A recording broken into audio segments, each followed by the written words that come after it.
All right, guys. Hey, welcome. I know we are a few minutes early, but I wanted to go ahead and get started. We have a packed house tonight. It's going to be a ton of fun. We're going to cover, we have everybody, well, all the guys in the back right now have hosted a drag and drive event.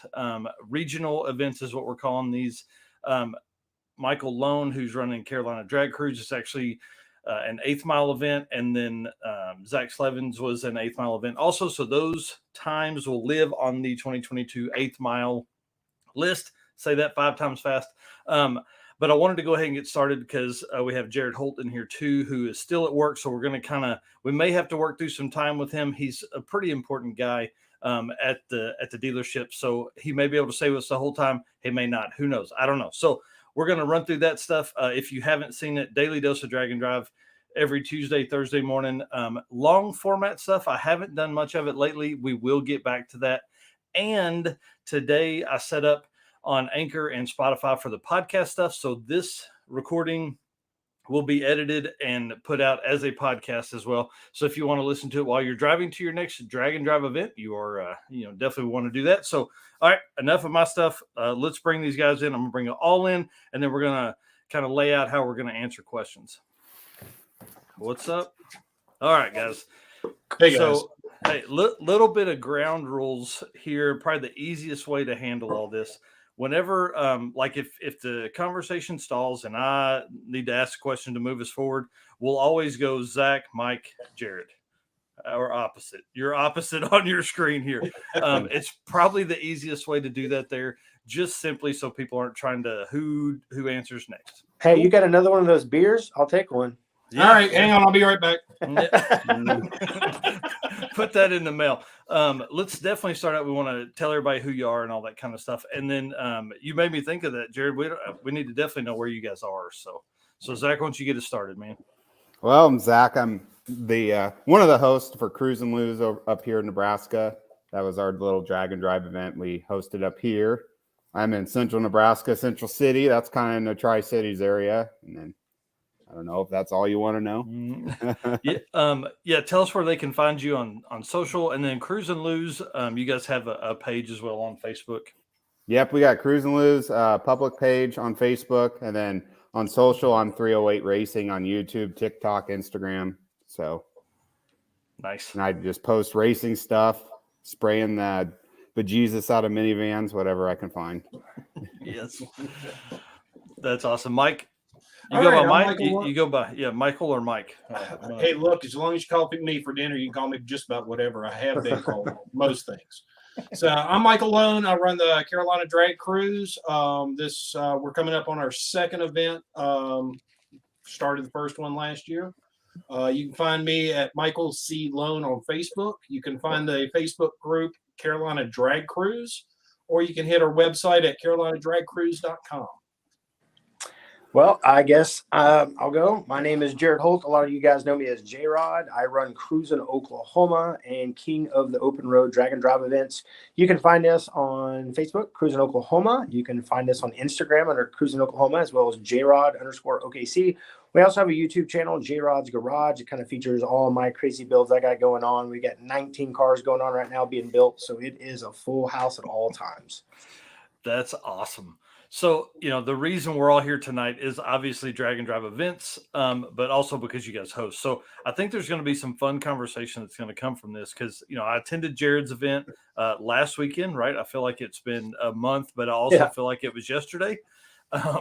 So I think we're going to have a ton of fun with this. I think we just bust right into it. How about that?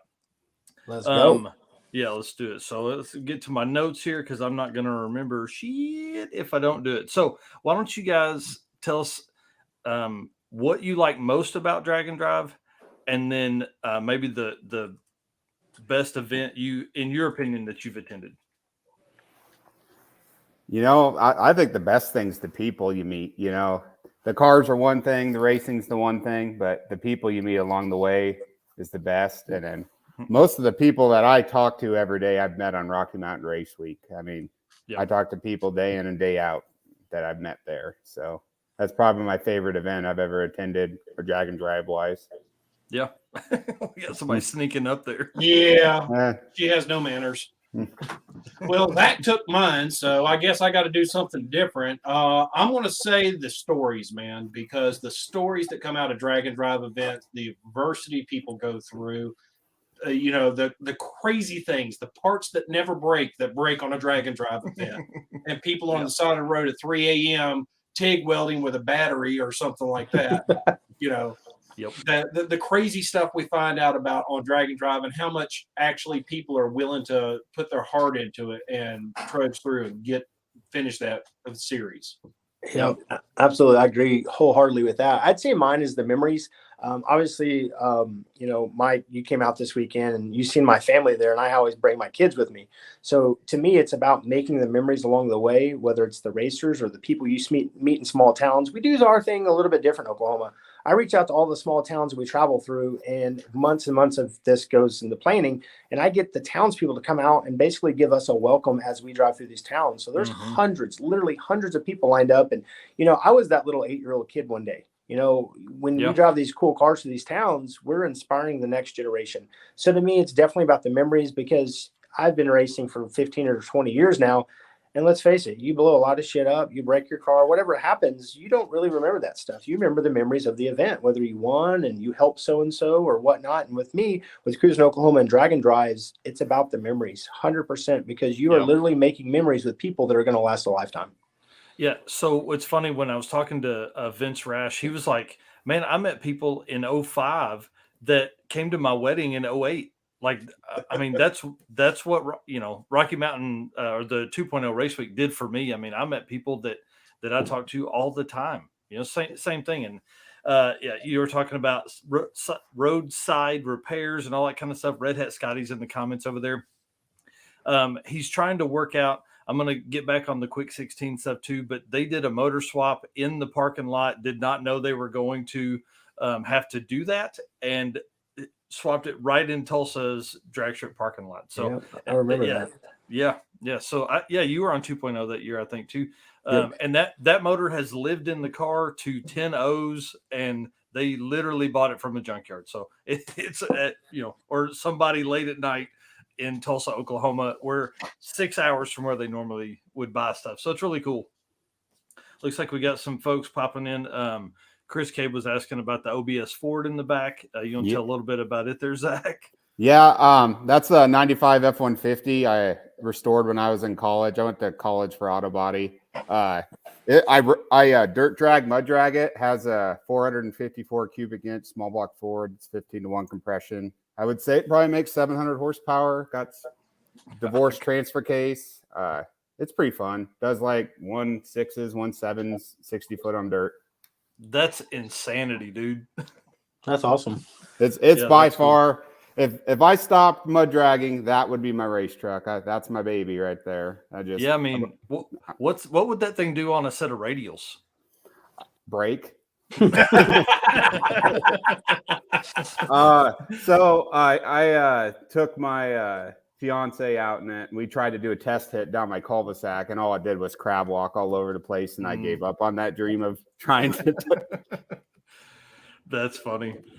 Okay. I'm getting some, like, Zach's mic goes up and down. So if folks in the comments, if it's too loud or now too soft, let me know. Okay. All right. So we talked about the event. Give us kind of an overview of your event and what people can expect, what they expect to see in looking at your posts. Because obviously now they're going to go flood your Facebook pages and all that kind of stuff. So Cruis'n Lose is an 8th mile event that basically what the event started as was to basically bombard our local testing tunes. So normally a night when the tracks would be a little slow, we wanted to bring 50 to 100 people there and just bombard their testing tunes. So that's kind of what the event's about, is basically helping out local tracks and then having some fun along the way. I-29 and Kearney are fairly close together, so it makes for a really nice, easy drive too. I mean, it's not close. Like, I think they're 196 miles-ish apart. Yeah. I mean, it's not close, but for drag and drive, it's close. Yeah, 200 miles. Nothing. That's a Saturday afternoon cruise. You mean I only have to fill up once? Yeah, right. So did you guys, so that's kind of the format we had with the circuit, was show up, test and tune Friday, and then drive Saturday, and then race again Sunday. Was it that kind of set up for you guys? Like you guys showed up Friday night to race, or Friday, and then Saturday was the end? I can't remember. Well, to make a circle, we started at Kearney Friday morning, we didn't race, drove from there and drove to I-29 to race Friday night, and then to drive Saturday back and race at Kearney, but then the weather decided not to play nice. There's like 60 something mile an hour winds and a little bit of rain. Even Friday, the winds were pretty terrible. But it was crazy because Friday was supposed to be our bad day. Like Saturday looked amazing when we left Kearney, and then it just went downhill. I mean, they're just crazy. Yeah, it looked pretty wild. Mike, what's y'all set up? Because yours is a little longer than a 2-day event. Yeah, ours is a 4-day event. We try to do it Thursday through Sunday. Here in the Carolinas, we're very blessed when it comes to 8th mile tracks. You can't throw a stone without hitting one. Yep. So we do ours a little. This will be the last year of this format, so I'll just go into it brief. It's go to the track, make your hits, get your time slip, drive to a drop-off location. Okay, and you have until 1 hour after the track shuts down to get your time slip in. What does that mean? So basically, the way that I saw Carolina Drag Cruise was there's no feeder events right now for any of the big league stuff. Your sick weeks, your Rocky Mountain Race Week, your drag week. It's, jump into the deep end right off the bat, go for 1,000 miles, and there you are. I was looking for something more along the lines of a starter event. Hey, I want to tip my toe into it and see what it is. So basically, while you're at the track, you have full access to your trailer. Okay. Once you get the slip you want, you go to the booth, stamp it. We send you on your cruise. You go cruise to the drop-off location to turn in your time slip. While you're on the cruise, you can use only things out of competition vehicles. And I don't care which competition vehicle it is, because, I want racers helping racers. That's been a motto that I've been promoting forever. I grew up around drag boat racing, and that's what I learned. So I want racers helping racers. So if somebody's got a part or a tool you can use, go for it, as long as it's in a competition vehicle. So we do that for 3 days. The last day we show up, we do our runs, and then we do our award ceremony. So it's 3 different 30-mile cruises. Oh, gotcha. Okay.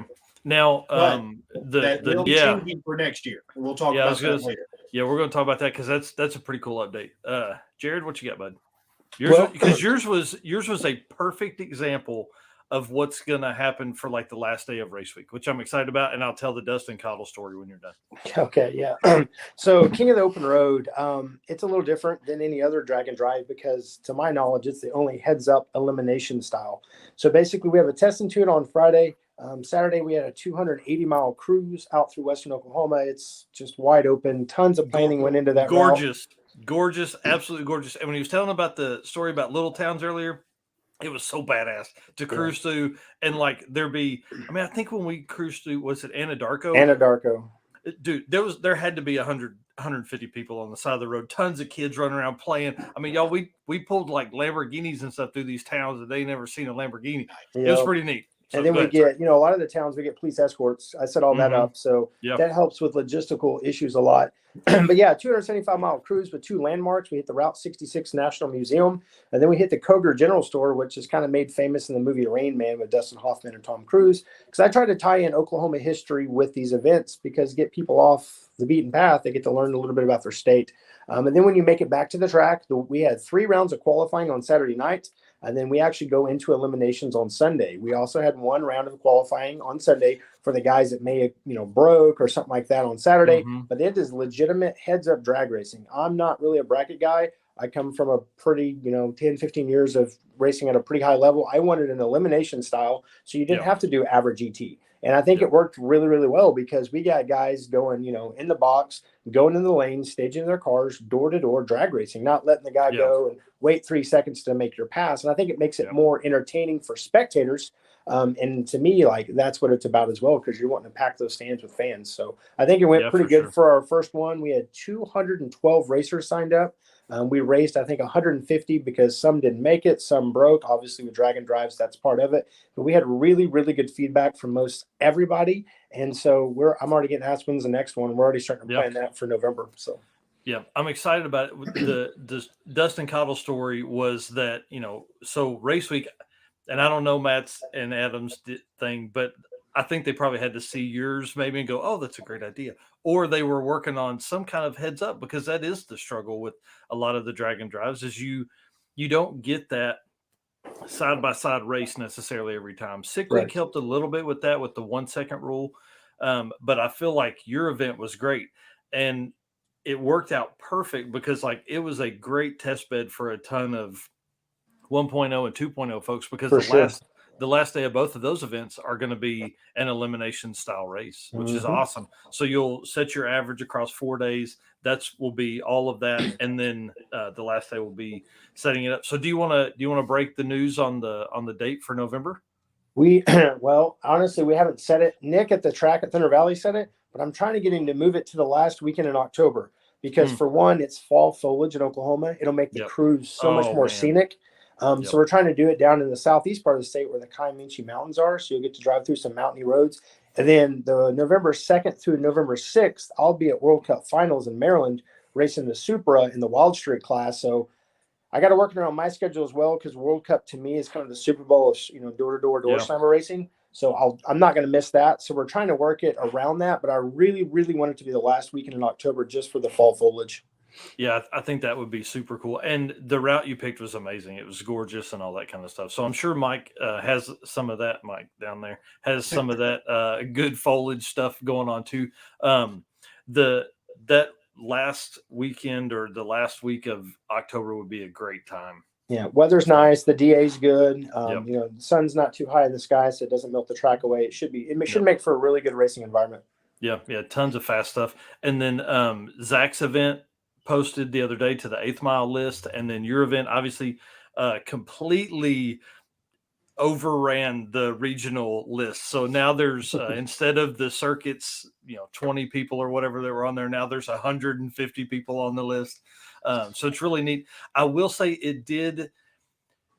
how do I want to word this? It showed me my inability or my inexperience doing this as a one-man show for all of that, because I showed up thinking, oh, well, we'll get time slip, I'll get a printout of everybody's Right. stuff. Oh man. So that was on me. I should have set a booth up, and that's what I'll do at the next one, is set a thing up. Hey, if you want to participate in Dragon Drive lists, come see me with your best time slips. For sure. I think another thing that's going to make the Coder event hopefully blossom more, even more so in the fall, is the Discovery Channel plug.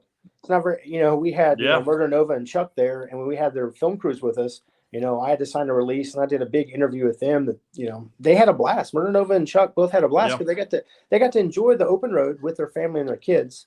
Yep. And this was their off weekend from No Prep King, so they came out, had a really, really good time, and they're already looking forward to the next one. And so hopefully when that airs, they said it should air late summer, and that'll give us a really good boost going into the fall event, and hopefully get a bunch of new people interested in Dragon Drives because they seen it on TV.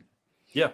Well, and the one thing I noticed, and I think a lot of people respected their Murder Nova and Chuck's space. Absolutely. There wasn't people like wearing them out and stuff like that. I really never even saw one selfie taken. I wanted to go over and take one myself, but I was like, man, and one, I was busy, but I didn't. I wanted to let them have that and enjoy it. And they'll be at other events, and I can get a selfie there. You know what I mean? That's one thing that's really neat about Cruis'n Oklahoma is they come out a lot. We did an event in December where we did a toy drive for a local town, and Ryan Martin came out, brought 3 truckloads. Dave came out, Chuck, Murder Nova, myself was there. We had a lot of the guys there, and man, it was neat. Everybody respected them.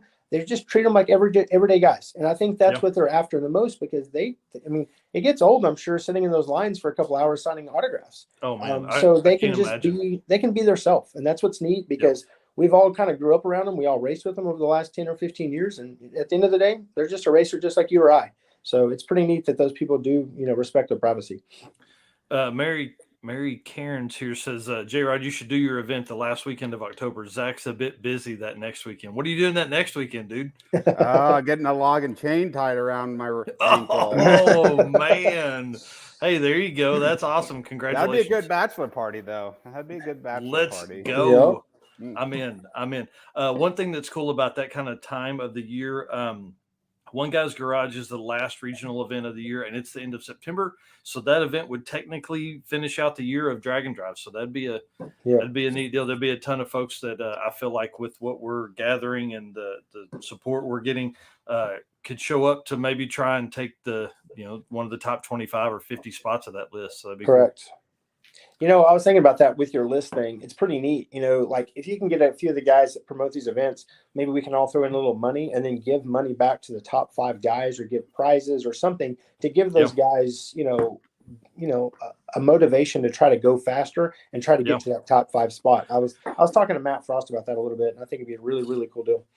Yeah, that's a good idea. I had not thought about the race promotion. My initial thought was kind of like what Michael was talking about earlier, was kind of use the regional event as like a feeder into the large events. If we could get, Matt and I have a pretty good relationship. That's a good idea. Maybe me and you could talk to Matt and see if we could get like somebody that won both events could get an entry into, both of the Cruis'n Oklahoma. Yeah. Yep, that's what we had talked about. The Outlaw Small Tar guys, I told him, him and I can work on a deal. And, part of winning that class would be a free entry to 1.0 or 2.0 of their choosing.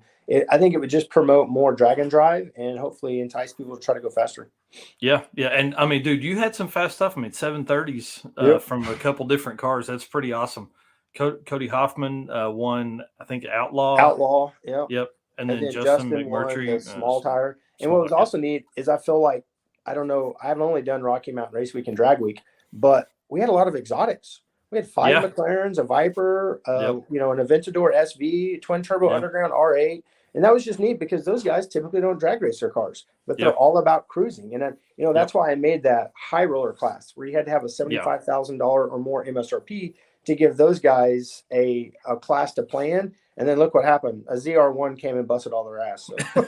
Yeah, well, that's what happens. I was talking to the Lamborghini guy a little bit because I only had him for one pass. So the deal with the regional event with Coder was that I had to have 2 passes of yours to qualify for the list, right?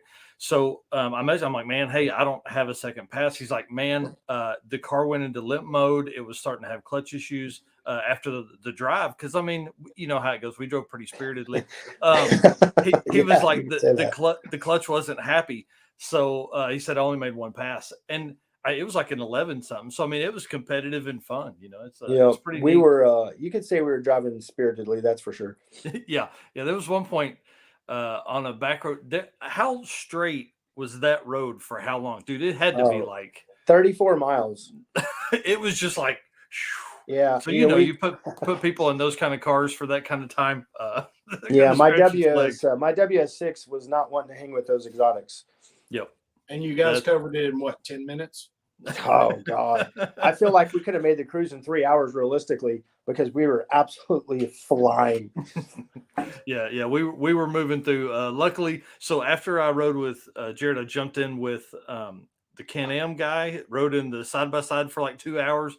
That was brain damage, but it has remotivated me to get the Narcs cart going again. So my brother and I are talking now about putting a trans in it and all that kind of stuff, and what we're going to do about converter choice and things like that. So it was a good time. And then I rode with Chris Story for a while and let him get rollers and all that kind of stuff.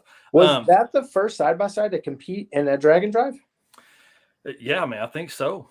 That's cool. I think so. Yep. Yeah, that's pretty neat. I had not thought about that, but yeah, that's great. And he was a great dude. He was a great host while I was in the car. I wish he'd had a second set of earplugs. Oh yeah. Hunter's a good dude. And that thing went high 11s, that's cool. Yeah. Yeah. It's insane. He tore the front drive shaft out. So let's tell stories about breaking shit real quick, and then we'll get back to topics.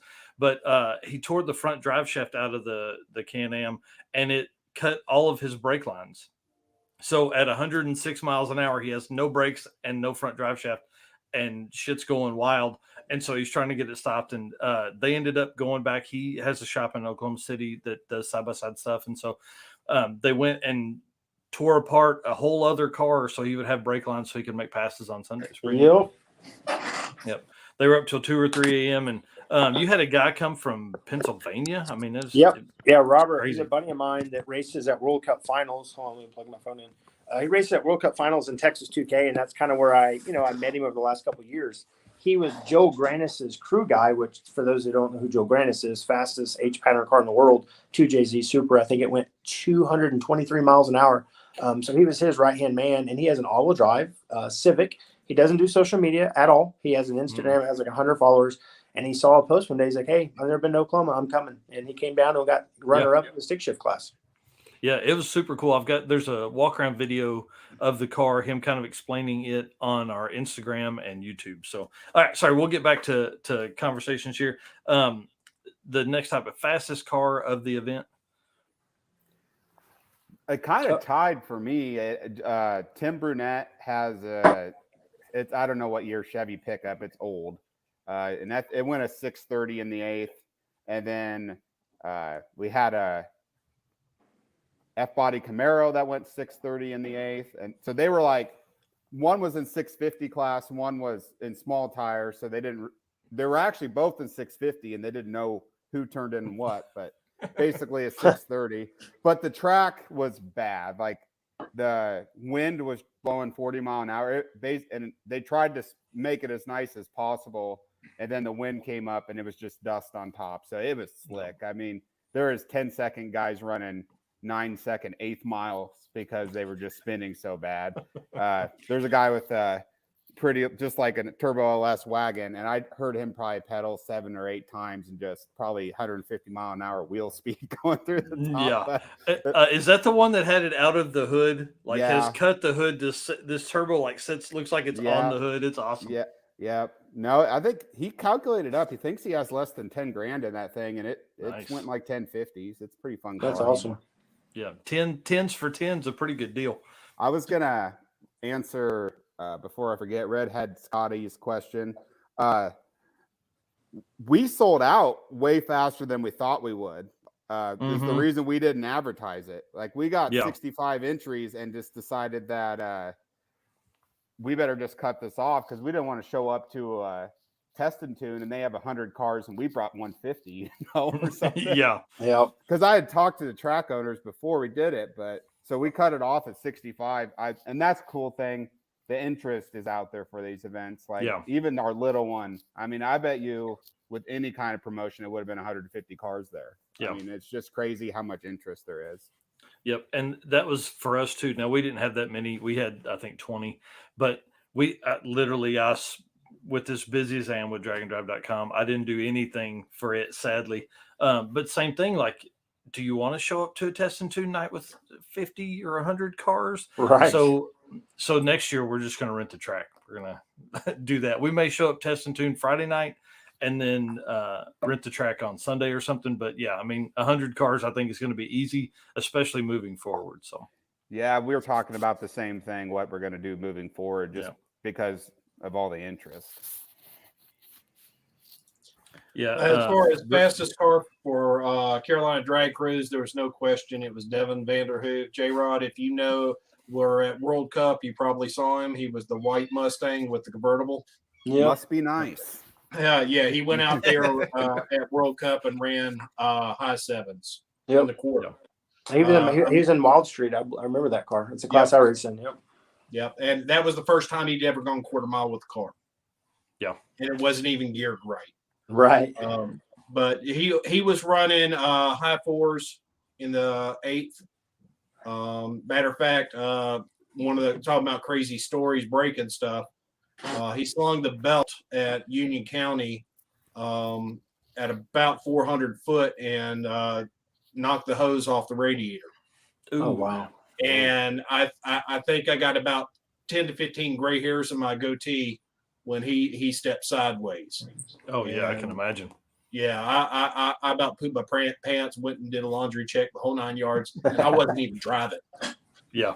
But he gathered it back up and brought it back around. They spent an hour in the pits right after that pass trying to get it band-aided together, borrowed parts off another car so that he could make his 30-mile cruise on methanol getting 8 miles to the gallon. Yeah. Well, Jared, do you remember Justin McMurdy said, or McMurtry on his page, he was talking about getting 12 miles a gallon. It was cheaper for him to drive on methanol than it was for the diesel support rig. Yeah. And Justin, talking about fastest cars, he was the fastest car of our event. He went 7:30 at 190, I believe. And then, we had Cody Hoffman go at 7:40. And then we had, I can't remember the other gentleman's name with that 55 Chevy. I think he went 7:70s. And then we had a slew of 8-second cars. So for our first big event, I was very happy with how fast the cars were. I got that question a bunch. They're like, hey, when are you going to bring your super and race? And honestly, I probably won't. I won't have time to do the event and then race and all that stuff, because we're moving that car to try to go 6s. So we're kind of trying to bust that 699 and 200 barrier this year. So I don't know if that'll ever happen for me racing my own event, but I'm just concentrating on growing Coda right now. I think we're onto something, and I'm just trying to work my butt off and try to get it huge and try to, honestly take these into other states. Like we had talked about when you and I were driving around, is my short-term goal is to, take these into Kansas, Missouri, Arkansas, Louisiana, Mississippi, and Alabama, and try to stay away from the bigger states such as Texas and Florida, and just trying to stay, kind of small town feel and try to do these in other states. So we'll see where it goes. Yeah, Zach, he slid Nebraska in there too, just so you know. Oh yeah. Got to jump in real quick to one of the commenters, Duck Hunter TV. If you do drop by, please stop by the booth and see me.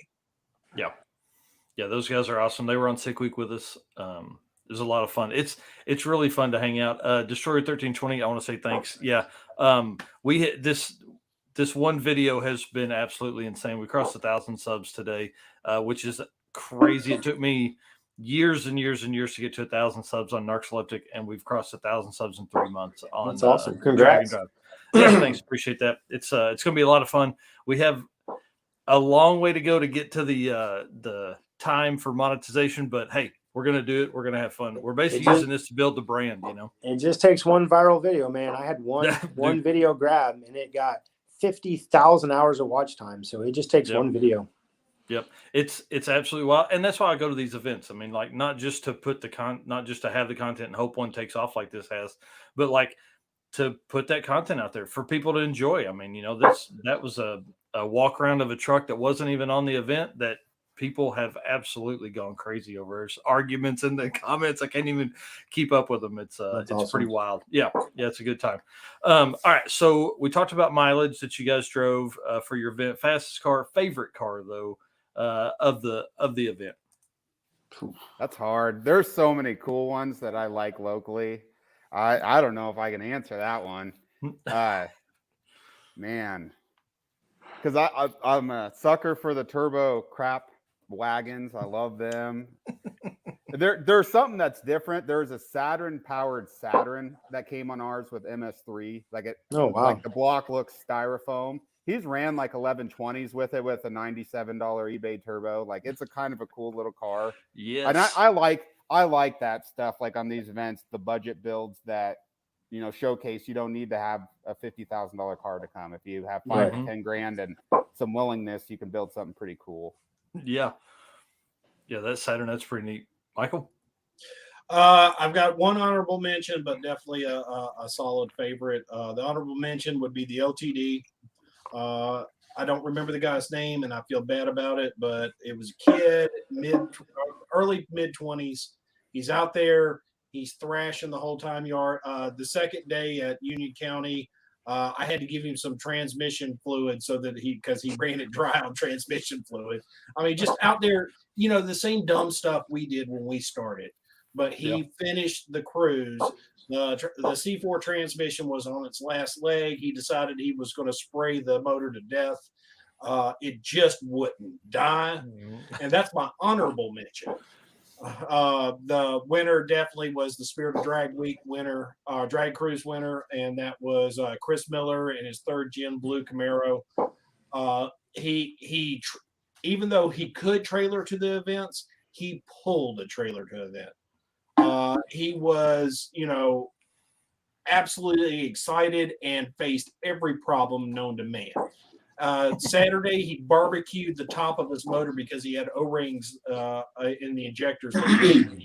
And then we had 3 different drivers drive to their houses to go get parts so that he could put his back together to get to the drop-off location. And then on top of that, he gets his first pass in to qualify for completing the event. Second pass, he turns the turbo up a little bit and he breaks the both U joints, and spits the entire drive shaft out on the ground right there at the starting line. That's wild. And Nice. had a smile on his face the whole damn time. Yep. So Yep. that would definitely be my favorite. Drag and drive life, baby. Yeah. Jared. I would say mine. I have 2 cars that kind of stick on my head. I like very unique, awkward shit. And the car that sticks out to me is the turbo Chrysler van we had. I don't know if you Yes. remember that. Dude, I was all over that son of a Yeah, bitch. the front wheel drive, super clean, 50,000 mile factory turbo, like 89 van. I don't know what model it is. I think it has the same motor that like the Dodge Omni had. It's like a single cam 4-cylinder. The car, when it works right, runs bottom 12s in a minivan, which is super cool. And then the Suzuki Cappuccino. Dude, that I loved it. Yeah, loved it. That car was obviously never brought to the United States. It's the size of a micro machine. It's turbo, and it had Volt T37s on it. Obviously, I'm an import guy, so it was just a really neat car. Those were probably the 2 that stuck out in my brain because they were just so different. Yep, I'm gonna pull up a picture of the Cappuccino, and what was really cool is that is the actual car that guy owned and drove when he was in Okinawa. Okinawa, So yeah. His name is Zachary Crewley. I've known him 15 years. I sold him a Viper. I sold him an ACR Viper. So he has a Viper and he has a VR4. So I sold him his VR4 as well. Then he went overseas, got deployed for 4 years, and that was his first time coming back and him driving that car 300 miles that day. So it was pretty cool. Yeah. Damn, I'm not friends with him yet on Facebook. I've got some pictures of it somewhere it's on a video on Instagram. You guys will have to go check it out. One thing I do want to ask is the folks that are in the chats and watching this, please share this out real quick. This is a huge panel of really cool people. Please get it out there and let everybody know. All right. Yeah, that car was definitely one of my favorites of yours for sure. And then let's talk about how much it is to enter your events and if that's going to go up or down as we move forward. Ours was $40, and that was kind of to bump the payouts where we held the classes, and then everyone paid for their own tech cards and entries and stuff like that. So it was a pretty budget friendly deal. Obviously, if we go to rent tracks and stuff, we're going to need probably to ask 100 to 150 depending on what we want to do. I mean, there's just a lot of unexpected costs that go into with things. Like once you get actually just things you don't think that are going to cost money end up being $50, $100 here. That's what we did. So ours was pay your own way into the track and $25 to donate to the shelter. Well, next year that's what we're going to do. It's going to be like $150 a car or whatever, just to have money for trophies. I mean, damn, like we had kids at the shelter make and do trophies and stuff like that, but you need like something somebody's gonna put on their desk, For sure. Mike. All right, so the first one, which was last fall, was $40, and I had several people who had done multiple. Get off the keyboard, cat. Had multiple Rocky Mountain Race Week drivers and Drag Week drivers come back and say you were too cheap. Yeah. So, but it was $40 plus you pay your gate. Yeah. This year I went up to $80, and we are doing some more classes than we did last year. So I needed the money for trophies. So we went up to $80 this year. Pay your own gate. Next year, and yes, let's go ahead and break the ice on this one. Next year we are going full blown drag and drive. Tom Bailey reached out to me and Luke from Sick the Mag. We had a conference call and they said, man, we really like what you're doing. You really have the potential to step it up to the next level. So Tom has been mentoring me and advising me on a couple of things that I can do to really pick up the game and take this thing national event level. So we are doing full track rentals next year. We have not set a price, but it's going to be in the 200-ish range. Yeah. We are going to be doing 300 miles. We are going to still stick to the long weekend format. We are going to do 4 tracks. I've already been in talks with all the tracks. So It's going to be a 500 or a 50-mile first one leg, 100-mile second leg, 30 or 150-mile back third leg. Nice. Now, will So- you stay? Will you stay 8th mile? We are staying 8th mile Nice. because honestly, there's only I can think of 3 tracks in the Carolinas that can do quarter mile. Yeah. So Dude, just hey, I love it. Don't, and the reason I love it is because like there's only, Rocky Mountains, both events they have an 8th mile class, and then Miles of Mayhem is 8th mile. So I need 8th mile stuff. I need 8th Absolutely. mile I passes. want to become this nation's premier 8th mile drag. Dude, why can't your ass live in like Oklahoma or Missouri or something? Well, you just need to hire me to come do it. No, I ain't got that kind of money.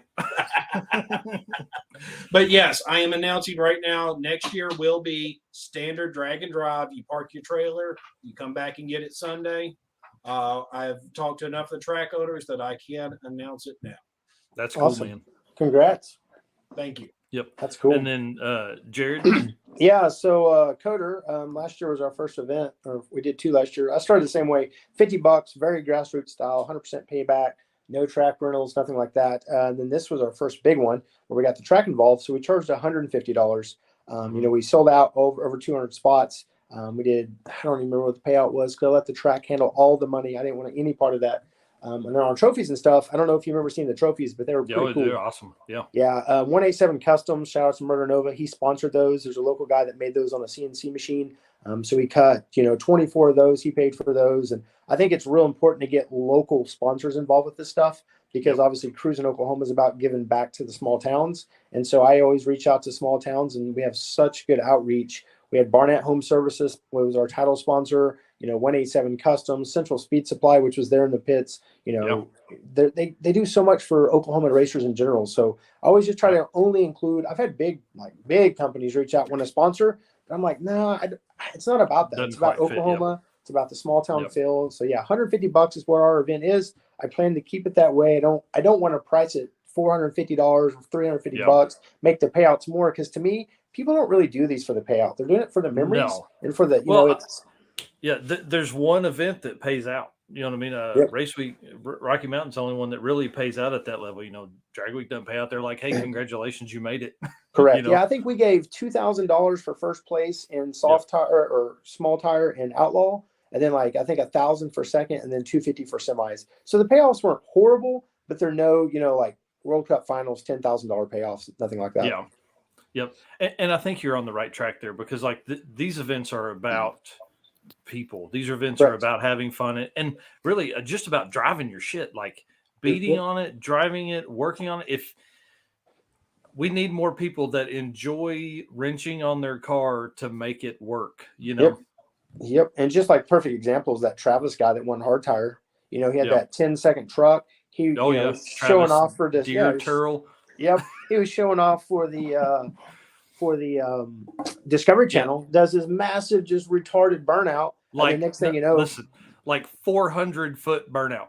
It was the best one of the weekend, except for maybe Craig at Central States. Yeah. Dude, he murdered his tires, literally third gear, top of the RPM on the set with a trailer. It was pretty cool. Yeah. But Travis's story is great. So you finish that part, and I'll tell you how we got involved. Yeah, so basically, I was seeing Scotty's comment real quick. Yeah, Scotty, I think the base level is $250. So if you want to, sponsor the fall coder, just get with me. But yeah, so Travis does this massive burnout, blows the damn oil sensor pressure, something out of the block, and we pull up, and I'm like, "Hey, you need any help?" He's like, "Fuck, I broke my truck." I'm like, "Uh-oh." He's like, "I have no oil pressure, and I don't have the tools to fix it." I was like, "Well, I don't either." I was like, "I wish I could help." So I'm trying to find him someone, and then Red Hat Scotty, he actually pulled up. Yep. Was able to help him get the manifold pulled off, fixed him, got him back on the road, made them both late for getting back. And then when he gets there, Travis goes on to win hard tire. So that one act of kindness from Scotty was, allowed Tyler to go on and win that event. And I gave Scotty the Spirit of Coder Award. I don't think he was expecting it. It kind of blindsided him, but it's something I was wanting to do for someone that made a big impact in that event. And that impact, allowed him to win the event. So I felt like it was needed. Yeah. It was great. So me and Chris Story come wheeling up. So, it's on the channel too. It's one of the most, it's one of the highest performing videos from the Coder event. on YouTube. It's crazy. This 400-foot burnout in this super clean square body truck on a big turbo LS. Literally, this is the scenario. He goes off. We're like, oh man, that was awesome. Great. The other people do some burnouts. We kind of hang out for 20, 30 minutes. We leave, drive downhill, mile and a half, up the next one. Travis is over the ridge on the side of the road. We're like, oh shit. Yeah. Scotty's there with his whole team and all that kind of stuff. He ended up pushing, I guess, basically the seal out of the oil pressure sender or something like that. Here's the crazy ass part. He had one to fix it, but didn't have a deep well socket to get in big enough to do it. So they ended up, I think, a crescent wrench or a pair of pliers or something like that to get it out and replaced. Pretty, for guys that have been on Drag and Drive, that's how it works, man. So now there's an important part of that story we both forgot. So I don't know if you remember it, but when he did that burnout, he fogged the intersection. You couldn't see shit. Oh, yeah. Yep. And then there was a truck pulling a Kubota tractor, came through that intersection, and his buddy in that Chevelle pulled out right behind him and almost got absolutely destroyed because the truck couldn't see through the smoke. Yeah. If he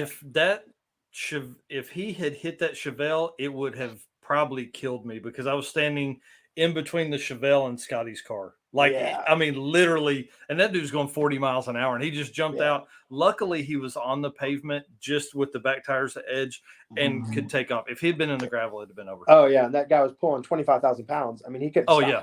Yeah. I mean, dude, why are you going 45 miles an hour? Travis just made a cloud. Yeah, exactly. He just closing his eyes and driving through it like Holt Trickle. Yeah. Who cares? Yeah. It was pretty funny. It was a good time. So the one thing, and I don't know if you guys have participated and hosted the same event, but I did, and it was difficult. I won't do that anymore. I'll only drive mom's daily from now on to make sure I make the event, because we had a driveline vibration in the old truck that made it a little difficult. So I almost didn't make it all the way around the trip. So anyway, do you participate and host the event? There's no way. I hosted it, no participation. Either did the other two guys helping. It was so windy. I had planned a table and a tent, and I would check people in that way. I had to sit inside my car the whole time and just have people come up to my car and be like, give me your slip and I'll write you in, because the wind was literally 50 mile an hour. If I got out, my hat would go flying. Yep. But there's no time. I mean, it's between questions and entering things and yeah. That's almost why you have to have you have to elevate your event level. You got to go up a level so you can participate like Jared did.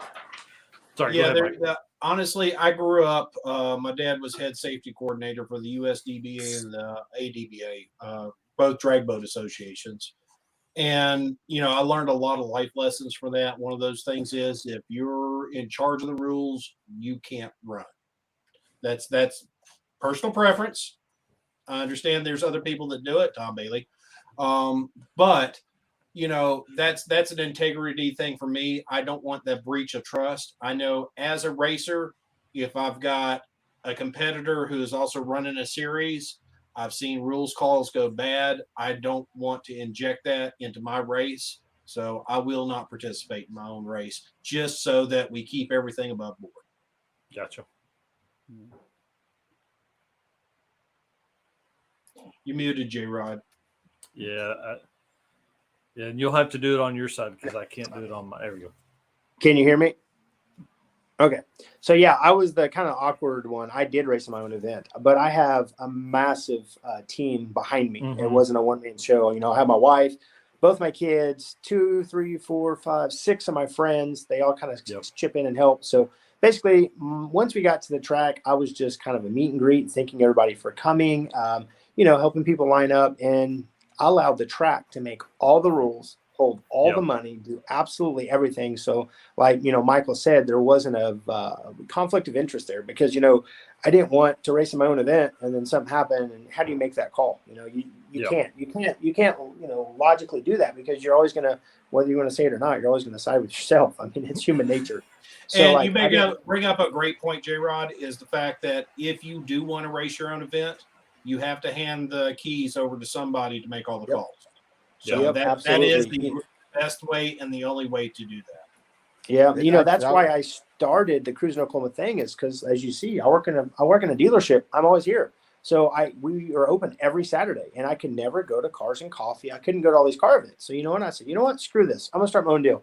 And in 16 months, we got almost 20,000 members now in Cruis'n Oklahoma, and it's just grown so profusely. I can't keep up with it. So I was like, hey, I did this so I can enjoy my cars. I'm gonna race in my own event. I didn't race anything crazy fast. I raced in my, nitrous WS6, but I mean, it was a blast.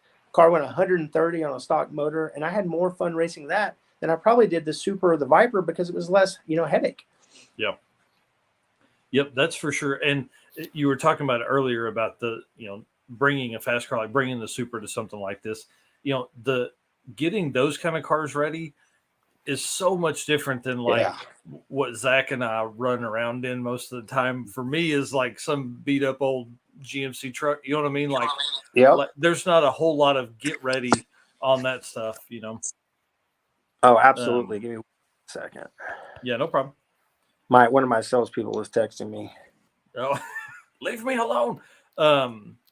That's what I'm scared about. I'm used to like $500 crappy cars, and this one behind me is my version of an all-out build for my budget. So I don't know if I'm going to like that or not. Well, hey, sometimes you got to beat on them, right? All right. So, what are some things you learned, Zach? This is a great question for you here. What are some things you learned that'll help with the next event? Oh, there's just so many things. Like never would have thought doing this event, all the people that have never drag raced before. So you're like, so I was, and my guys, we were looking at YouTube videos trying to find like how to drag race events, sending, turning into tech guys telling people you can't race that because you didn't want them to drive all the way there and they couldn't race. I mean, so I'm going to try to be better prepared for that, and then some of the directions stuff, it's that's one thing that like we only had one mess up, but man, trying to choose, like, spend more time trying to find cool places, because there's if you get to looking, there's a lot more cool places you never would have thought are out there. And that's one thing I've learned, is there's so much cool things in your area that go unnoticed. Yeah. Well, because it's literally, for vacation, it's how fast can I get on vacation with my family, and how long can I stay there, and how fast can we get back home? So like, you don't look at stuff like what we drove through with Jared's event. You just don't look at that 2-lane road that was perfectly repaved, and like we just cruised, man. It was so great. Yeah, 6 months went into that. All of ours was 2-lane too, and then a lot of these towns I've traveled through, but never took the time to go downtown. And there's just cool murals and stuff like that on buildings, and just a lot of things to appreciate that don't ever see the light most of the time. One thing we did when some of the events we've hosted, we called what was a rally hunt, which was like 80 items on a list. I would love to do something like that, to where like people could get points for the stuff they find along the way. If they take pictures of X mural, it's worth 5 points. But that's not something I don't feel like as a host of the event, you can't really get into. But as a like me showing up to one of y'all's events, I could do something like that and have fun with it. That's something I actually plan to do. Deechworks gave us $4,800 of $300 a pop gift cards to give out for Coder and for other events this year. Wow. So, that's one thing I plan on do is, when I go route planning, because I do it every month, I'll cruise new roads, trying to find, just to make sure that the roads are good. When we go out, I'm going to leave one of those gift cards, basically like a geocache, hidden somewhere on the side of the road, give some clues. That way, even if it's not on our normal monthly cruise, it'll get these people off their butt out exploring new places to go find $300 worth of, fuel parts. Yeah, that's awesome. That's a great idea. Geocaching. I'd never thought about that. The story about Deastworks, when we were on Rocky Mountain 10, I want to say in 2018, we melted a DSM valve, one of the valves in the DSM, and the injector was clogged. And we were at OKC, and we called Deastworks, and they're like, we don't think we can get you in. And we drove there anyways, and then told them the story, and they were right on it. They just got Yeah. injectors in and out. It was pretty cool how down they were with it. Like, Yeah, they're a awesome. great company. Yeah, standing in front of somebody is way different than calling, "Hey, listen, we're struggling over here." well, I don't think they realized what it was until we got there. As soon as we told them what the event was, they're like, "Oh, okay, yeah, you're in." We weren't just some guy trying to put something together in the garage or something. Right. Yep. That's awesome. Mike, what did you learn on your past event that'll help with some of this one? With this one coming up in 2 weeks. Yeah, no joke. Honestly, one that that I've got cats that want to attack the screen. Two, that don't undersell yourself. There's a lot of people out there that want to play. Make it affordable, but don't make it too affordable. Right. So that you cut yourself to the bone. Honestly, and I was going to bring this up earlier when you guys were talking about prize money and stuff like that. Honestly, I don't want to see prize money in drag and drive events. When you have big money, you're going to have people hunting purses. Okay, we're seeing that a lot right now in the no prep community. You know, whatever the biggest pot is, that's the biggest race of the season. That's where everybody's coming out and destroying everybody. Yeah. You know, like Freiberger said under Drag Week, this is about doing it, not going after prizes. You know, that's why they do trophy only. And that's why Drag Cruise is trophy only. I want the people out there that want to be there. Like Zach said, the community of drag and drive racers is one of the best things about drag and drive. People, it's half car show, it's half drag race, and it's half misery. Yeah. So, you know, and that's the people I want to cater to. That's the people I want coming back because they love it. They really have a passion. Yeah. You start adding money into the mix, now you got people coming for dollar signs. So the struggle on that side, though, for in my side, in my opinion, is like, you know, people, you will elevate your class of cars once you start paying money. I mean, we did it with the circuit shootout, streetcar shootout.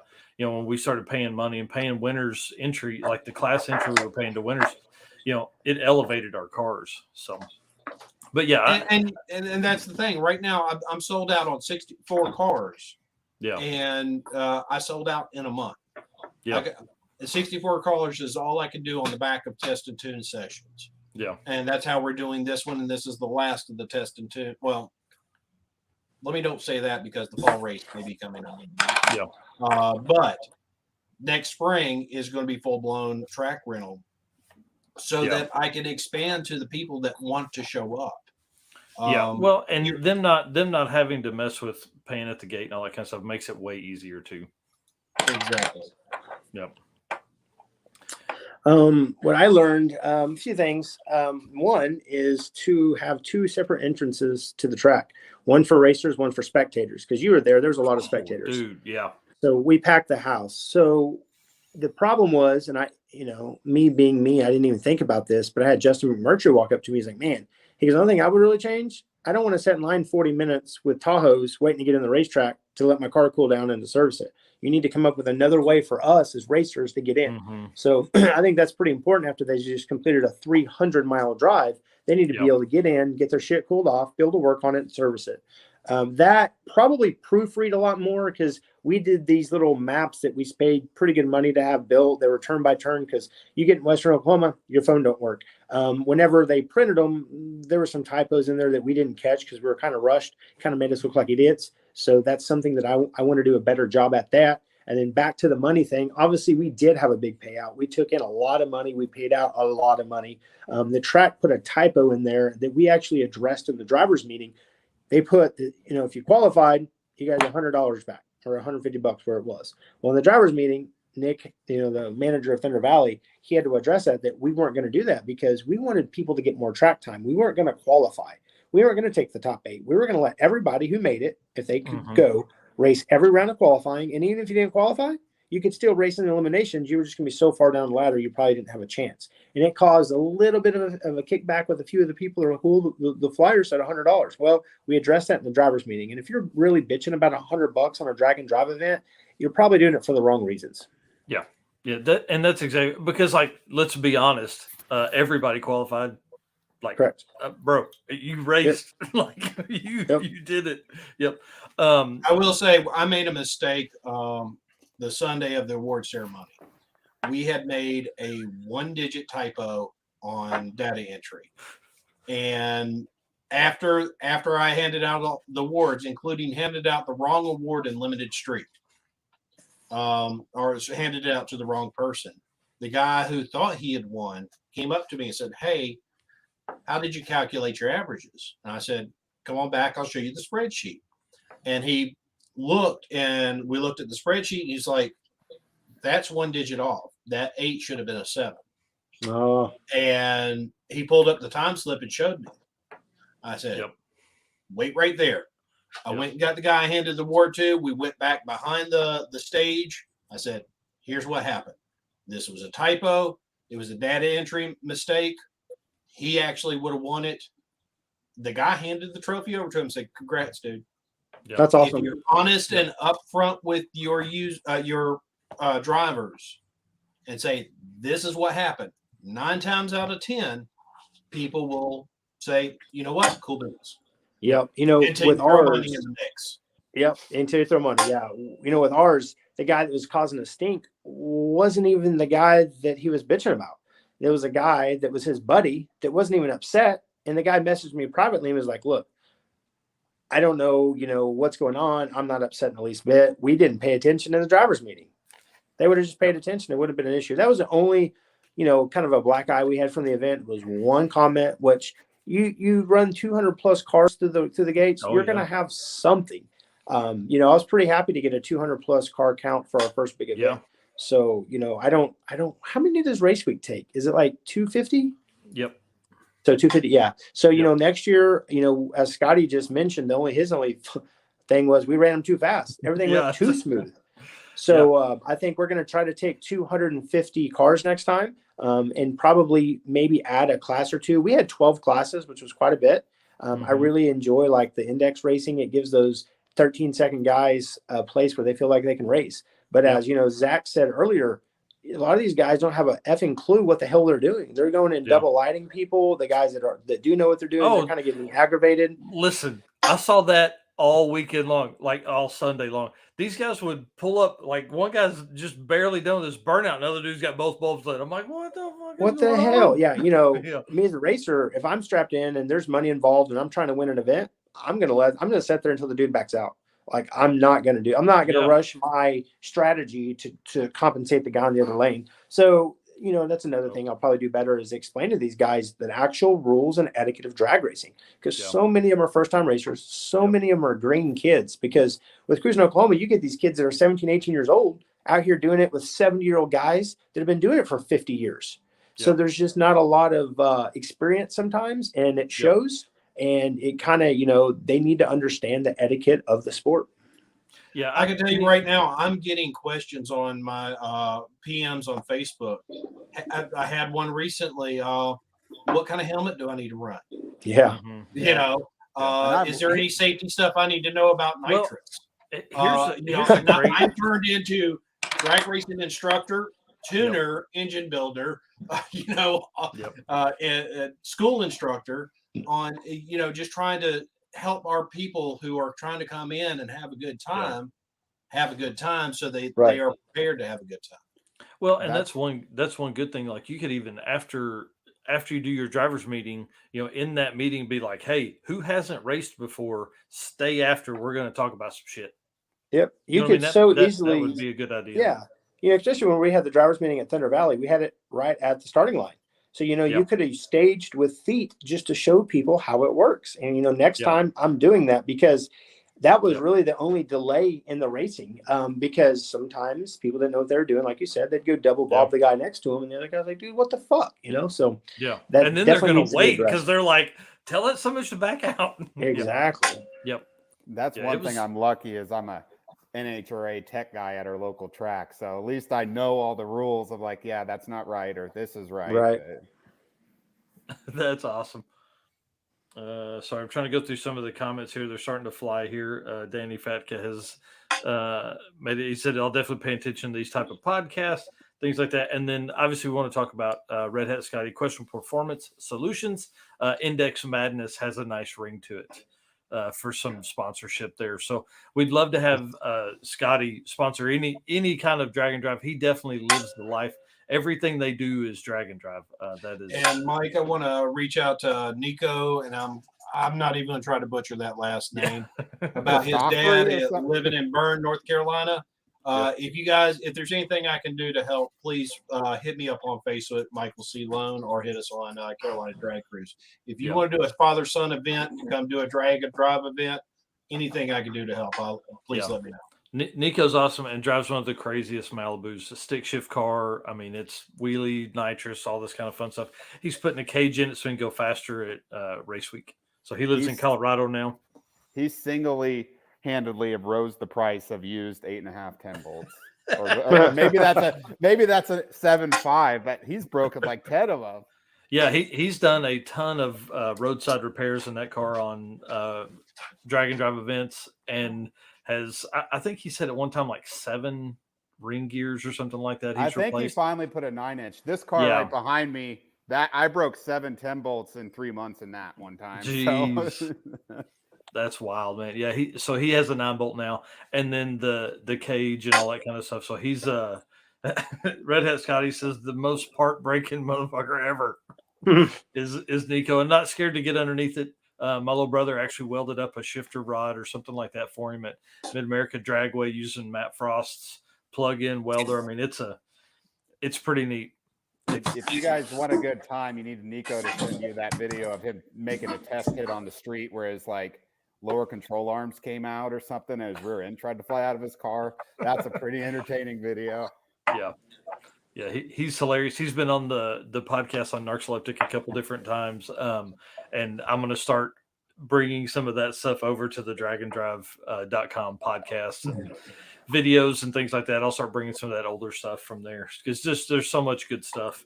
All right, y'all want to talk about like your own projects now for a few minutes? Sure. Zach, once you get us started, I'm going to go grab another margarita because it is Cinco de Mayo. Yeah, I got to give a shout out to all our Mexico racers, or at least the guys that have to go to Mexico to race.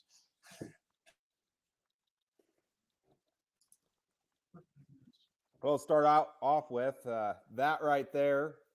It's mud drag stuff. So we have to run a vacuum puller camshaft, or used to, where you had to pull 15 inches of vacuum at 1,000 RPM. And that rule's gone. So that motor's currently out getting a camshaft put in it right now. And then this behind me was a 10-second stick shift car. It was LS1 with nitrous, ran like 1050s. Now that's completely gone. It's got a 850 cage in it, tube front end. It's getting a engine built by John Wishman, which is a Rocky Mountain Race Week guy. Has Force Performance 78s on it, and then Holly Dominator. Hoping it runs like low 5s in the 8th, I guess. That's one of my goals. 530s, 520s on Rowdy Radial or something like that. I've never had a fast car, so my other one it made 600. This thing can probably make 13, 14, but I'm going to ease into it. I hope to have it out in July, but pretty much that's all the What year is that? What year is that WS6? It's 02. 02? Yep. I like getting on the forums, and when people like, I have a 30,000 mile car and I don't know if I should pull the floor mats out. And I said, well, I got a 40,000 mile WS6 and it's got a tube front end on it. Yeah. I have a 99 30th anniversary that's like mint, but it's fucking race car, like tube front end and like dumped exhaust and no radio, no heater, no power steering. It's pretty rowdy. Is that a yellow car or is it no, it's the white with the white interior and the blue wheels. Oh, I like them. Yeah, that's pretty cool. Yeah. It's one of the videos, and y'all listen, chop suey, just chum chum chum chum chum chum. It's got the perfect cam in it. Yeah. Oh, there ain't nothing like a a cammed F body. They're just That's no. the my first V8 car ever, because I'm an import guy through and through. It's kind of crazy how that happened. I own quite a few cars and always import, and then I had a chance to buy that. I kind of go into story mode for a second, really short, but a couple months ago, a guy reached out to me and sent me an Instagram message. He goes, "Hey, I want you to own this car. God told me to sell you this car." I'm like, "What the fuck?" And so, like, who is this? And he sent me a picture of it, and I didn't follow him on Instagram, and I couldn't see it. I kind of blew it off. I thought it was a spam or something. And then he kept messaging me. I was like, "Who is this?" He's like, "Hey, this is Barry." I'm like, "Who the F is Barry?" Long story short, in 2019, when I won Outlaw Armageddon, I'd helped this guy find a set of tires to race in the class. Well, he remembered. And when he's kind of sold all of his projects off, this was his last car. He was the original owner. He reached out to me and said, "I want you to own this car, and it's in a million pieces. I'll make you a crazy deal." And he did. Holy shit, was it a deal? And I went and picked it up and put it back together and had it running in a week. But yeah, that was my first LS car. And then I bought a 79 blue and white Trans Am to match that one, that we're doing a aluminum block 5.3 with twin 76s and a 4L80 and a 12 bolt. But yeah, those are my two only LS cars or V8 cars ever. I have That's a V10 crazy. Viper. Well, I just picked up a Lightning too, so I guess it's a V8. But Is that Gen yeah, 1 or V8's Gen 2? Gen 2. It's a 2000. Picked it up. We're going to do a Coyote swap and with a 6R in it, and just kind of make it a cool cruiser. And then I guess we're going to talk about projects. I forgot, so I'll tell you. I got a 30,000 mile 93 R1 RX7 that's got a peripheral port 13B. 6870 fuel tech, all the goodies. Should make about 700 wheel, 30,000 mile chassis. Should be really, really fun. I pulled the motor out of my other FD and put it into that chassis, and sold the other FD off. And then I'm a 3000 GT guy through and through. I've got 4 of them. So I've got 4 builds going on those. And then, the Green Super behind me that a lot of people know me of, makes a little over 2,000 horsepower. The car's been 7.2 at 194. It's been 470 in the 8th and can drive it anywhere. We tow boats and shit with it. We're upgrading the trans and the converter to a lockup. We're putting a new turbo on. It's kind of a prototype from Precision. So we're hoping to crack that 699 barrier. And then I just picked up another Supra that's a white 98 for my wife that we're going to do like 1,000 horsepower build. But anyway, I got a bunch of stuff that's working right now. Scotty, I don't know what T-Money's first car is going to be. She honestly kind of likes my 300ZX. I have a 40,000 mile twin turbo Z. So she may get that. And I've already given the Lightning to my son. His name is Lincoln. We're going to call it Lincoln's Lightning. He is obsessed with that truck. So that'll be his first truck. But I won't babble anymore about all the other car builds I got going on because I got too much crap going on. Dude, I don't know how you keep up with that stuff. Like I'm a 1 or 2 project car guy. I can't keep up with all that other stuff. Yeah, luckily I got a lot of friends that help me. I was going to make a comment on the Lightning. When I was in high school, I worked at a tire shop convenience store, and the owner had a Lightning, and that was his parts truck. Like that's what we'd take to go get car parts. And I Harry's? flogged the piss. Basically, I flogged the piss out of that thing. Yeah. It was sideways. They make the the best blower noises. They're slow, but I just love the sound of that blower. Yeah, they sound amazing. But and I was also gonna kind of laugh at you. You said like you got your first V8 car. Well, my fiance, for some reason, she just loved DSMs. So we had picked up a DSM, and basically the goal with that car was to go as fast as possible with the least amount of money.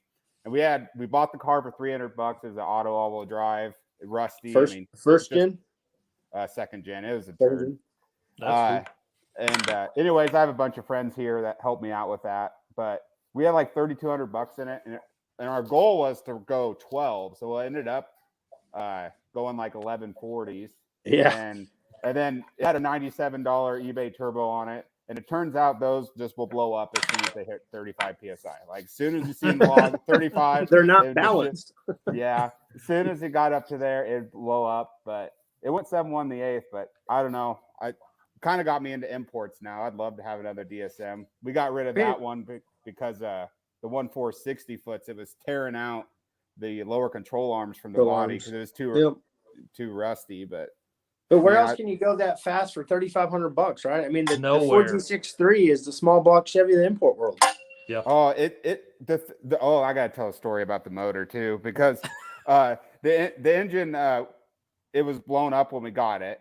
And anyways, I found one on Marketplace for $200, and it was just a short block 7-bolt, which everyone says are terrible or whatever. Crank walk. And, yeah, basically. And anyways, I got the engine and it turned over okay, but I was like, I'll check the bearings. Well, all the bearing caps were on backwards. And I just untorqued them, twisted them, retorqued them, and that engine lived through a bunch of stuff. Like I finally killed it because I was trying to we were trying to get it to launch good because we were too tight to put a converter in it at the time. So I was like spraying nitrous at 1700 RPM to get it to build boost on the converter. And then for some reason, I have no idea why, the next pass it threw a rod. Yeah, who knows? I don't know. It's weird. It's like a pretzel. It's like in there like this now.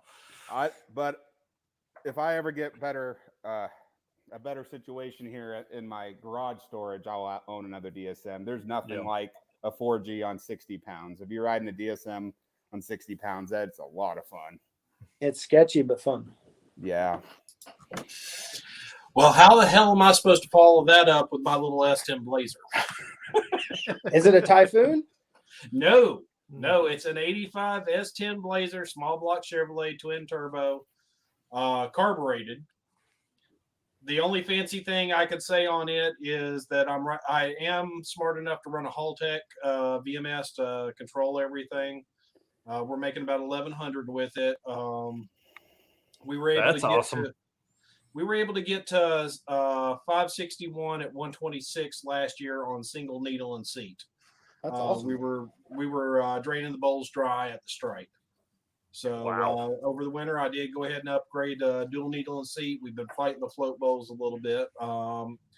It should give us about 5 more pounds of boost that we haven't been able to touch before. I'm hoping to get low 5s with it before the end of the season. But with everything going on with Carolina Drag Cruise and the other series that I'm starting up now, I haven't had I've made 2 passes with it this year. Yeah. So we do you have a plan to go issues. Do you have any plans to go fuel injection with it? I would love to go fuel injection. I just can't fork out the $4,000 to do it right. Yeah, I get it. Anybody can throw a Terminator X at one and an LS, but with being small, 400-inch small block Chevrolet with a world block aftermarket crank, I mean it's the entire motor's aftermarket. Right. So I just can't see the justification to pull that out and stick an LS in it. Well, I mean, listen, blow through carbs are badass. They're really cool. I mean, a different duck. Yeah. There's no way I could have it. I wouldn't. I wouldn't know how to turn an idle screw on a carburetor. Yeah, me either. But lefty loosey, righty tighty. Yeah. But what's that do? What's that mean? I don't know. I'm like turning it out and shit. Yeah. We're now idling at 3,500. Honestly, you get everything except for the ejector map. You get to do with the Haltech. So we've got I've got my ignition map. I've got all my boost cuts, all my trans brake, my bump, data logging, my engine safeties. The VMS line of ECUs from Haltech will do everything except injection. Wow, and awesome. The VMST will actually do traction control. That's pretty neat. Is it off of like a drive shaft sensor or wheel speed sensor? Yep. Yes. You've got a couple of different strategies you can attack with it. So I guess, but it's at that point. So for traction, it's just going to cut timing. It's not cutting fuel. You will reduce. I guess you could cut fuel because you're probably actually get to the point where you're actually hitting rev limit. There's different ways you can set it up in the VMS. It's really cool stuff. Great. Now I have another whole shitload of stuff to research. Not that I'll ever need it, but now I'll have to know. I mean, with traction control, you can look at doing slew rate. You can look at it doing drive shaft slip. You can do torque converter slip conversions. And there are so many different ways to do it. And I am definitely not an expert. I'll tell you right now, Nick Chapman turned me on to the VMS and has helped me get into the Haltech software. And it's a rabbit hole that just doesn't end. Yeah, the guys that have those vast knowledge of all those ECUs, and it just blows me away. It's like, Jay, the owner of Real Street, who tunes my car, builds it, does everything for it. It's just the amount of knowledge he has, it blows me away. You can get in there and make a change in the Motec, and He's like, all right, it's going to do this. And it typically goes like within 100th of what he thinks it's going to do. Yeah. Just all the years and experience. It's pretty crazy. Yeah. Yeah, it's wild. Nick, I said I met him in MBK when he came down to Darlington, and he sat down and it started explaining to how he tunes VE using exhaust pressure. And I got about one word out of every 10 on that conversation because he went so far over my head. Oh, yeah. That's the hard part with those he's guys. Just like, rattling this keep stuff up? off like, okay, if you do this and then you do this and then you do this, that means this is going to happen. And I'm going, can we go back to the first this? Yeah, right. Yeah, that's the hard part on that stuff. And that's, man, I don't know. I don't tune my own stuff. So I will say the Hall Tech community is really great. There's a lot of Facebook groups out there for it. And there's a lot of people willing to share knowledge. That's awesome. all right, last few little bit here, and then we can kind of ramble on some about whatever we want to. When you guys attend an event, are you a yard sale, you a trailer, or you a basket kind of guy? I'm kind of whatever I can get in the car, and then I'm good. You're yard selling it. Honestly, I found a 300-piece toolkit at Harbor Freight. That thing is awesome. Where's Red Hat Scotty? He was preaching the Harbor Freight 300. Well, I bought that thing, and if you can't fix it with that, you're having a bad time. Yeah. I mean, there's some other like specialty tools you might need. I would like to get a trailer just because of my car with all the weight in it. I have to like adjust the coilovers, and when you're doing, if I went to adjust coilovers and then I'd have to be adjusting them. So I think a trailer would kind of keep from doing that. Yeah, but I'm yard sailing most of the time. Yeah, I have a trailer. I have a 4x8 Harbor Freight trailer that we, use extra wheels, tires. I typically take a tool bag. I don't honestly take a lot because, truth be told, like we don't have to work on the 2JZ a lot. It's a billet block. If it breaks, it's not getting fixed. I mean, the year that we were averaging 750s at Rocky Mountain Raceway 2.0 when we ended up cracking a sleeve for unbeknownst reason, who the hell knows? There's no fixing that. But like alternator stuff like that, yeah, we just, ratchets, snap-on electronic ratchets, wheel lugs, we'll bring, for whatever reason, Supras eat alternators when they do these. I think it's because they don't like 10,000 RPMs. So we bring those, just a couple sensors here or there, and that's it, man. Like spark plugs, just your tip nitrous bottles. We run that car on just pump ethanol and 91 when we drive it, and then we just drain the fuel when we get to the track, and we put some little bit of methanol and some 1R ethanol 1 in it and see what she does. Scotty, we were talking about the 300-piece Harbor Freight toolkit that you were preaching about over the weekend. Well, that's another thing is the cost of tools. I got Snap-on tools back there too. You're parking your car in hotel parking lots. I'd way rather that little toolkit get stolen than walk anything away out of there. Yep. Yeah, or you get 100 miles into the next track and you're like, I think I left a toolkit on the bed. Yeah, I can eat $200. If I fill a bag, it's probably 2,000 back there. Oh yeah, easy. For sure. Yep. Mike, what do you do? So with the new rule change in drag week, they are going to anything with a single axle. So I'm looking at trailer brakes. I'm looking at helper bags.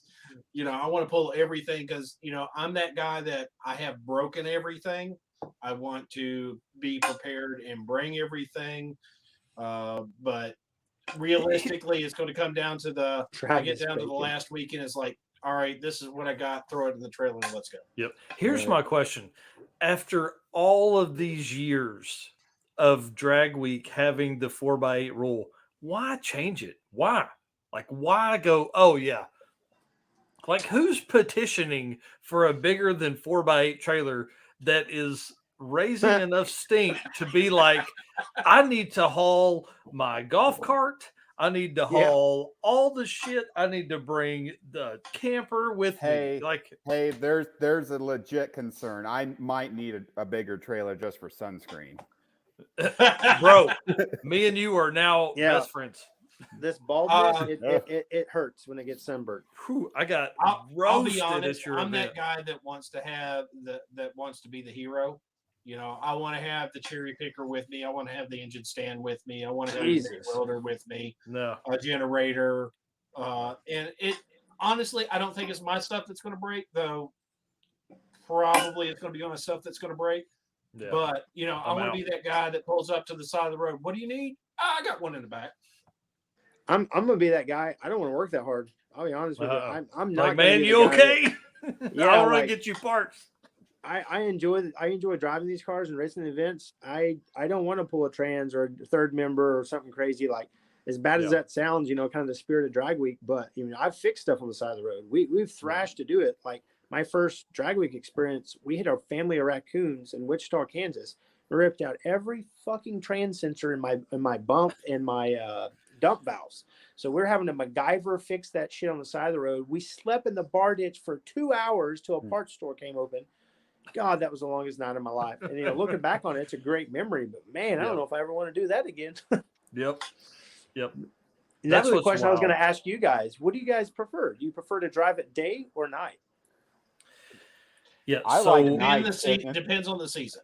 On Rocky Right. nights for sure. Rocky 1.0, like it was like 105 degrees in Kearney. Like I melted in my car. And I would drive. We drove most of that drive that night, and I was thankful for it. But Yep. I like the. It's kind of hard because the day drives. If you drive in the day, you get to actually enjoy the scenery. But night, you know, it's just night driving. But the car will travel a lot easier most of the time, Yeah. depending on See, the I like year. driving at night, but man, after 3 nights of night driving and racing all day, you're a fucking zombie. You know, I remember literally falling asleep, not knowing how the hell I was getting to the track. Like, I was like, this isn't safe. Like Jay and I, we had radios because he was riding the Geo and the White Supra that went like, you know, 690s that year. And I'm like, I don't know how much longer I can drive. Like they were falling asleep. I was falling asleep. You know, you work, you race, you drive, you're in the heat, you spend 18, 20 hours a day driving. I mean, it's not safe, but man, it's a lot easier on your cars. Well, and so we have always got a spot close to the track. The problem is like you're packed full of adrenaline.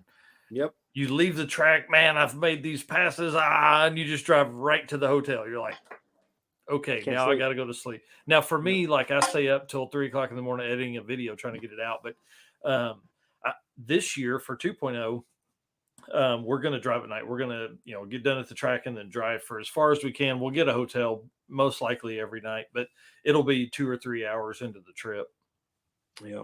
You know, some of those guys I've seen them bring tents. You know, they crash in tents.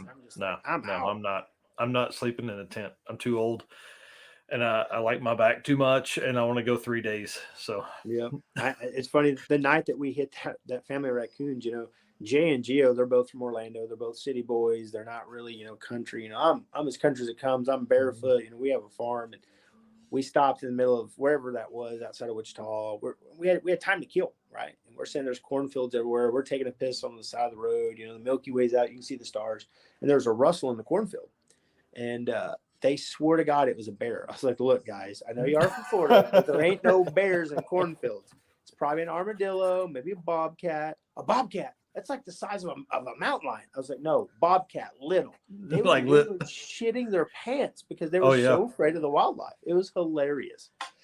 It's crazy. We Stone Cipher and my co-pilot stayed 2020 2.0 with Stoney's car while we went back and got the truck and trailer, and it was like 240 miles one way. It was Great Bend, Kansas to Tulsa and back.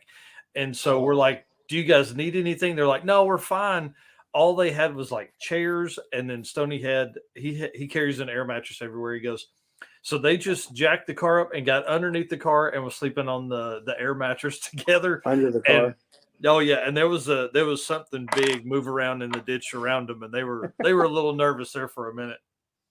That's hilarious. Yeah, those are the stories we always talk about. Those are stories you're going to remember forever. Oh yeah, I mean, we drove almost 800 miles that one day. It was the longest day I had been up for the entire trip, and the least amount of footage I took. It was that was a crazy year. When my car cracked up sleeve, we were only 30 miles from my house. So luckily we were able to run home, grab a different truck and trailer because my other truck and trailer was an impound. So, you know, we grabbed it, took it home. They continued to Great Bend. I went home, slept in my own bed, and then got up the next day and met them in Great Bend to support them in Great Bend and in Tulsa the final day. But God, that week was brutal. It was so hot from what I remember. God, it was hot. Yeah, it's crazy. It was a good time. Yeah, it was. Yeah, there's a reason why I run my events in spring and fall. Yeah. Yeah. Yeah. Summer Yeah. in Kansas and Oklahoma is hot as hell, man. Yeah. Super humid, all that kind of stuff. What would you guys want to tell new folks that maybe haven't done their first drag and drive but are going to do it this year? Just do it. Just get your Yeah. feet wet in it. Don't stress too much about it. You're gonna learn stuff along the way. Just show up and have fun. I mean, that's the biggest thing. None of us started knowing anything. We showed up with a little bit of tools and a car that was maybe questionable and just had fun. Yeah. Our first event, we blew up and we had to replace an engine at 417 Motorsports.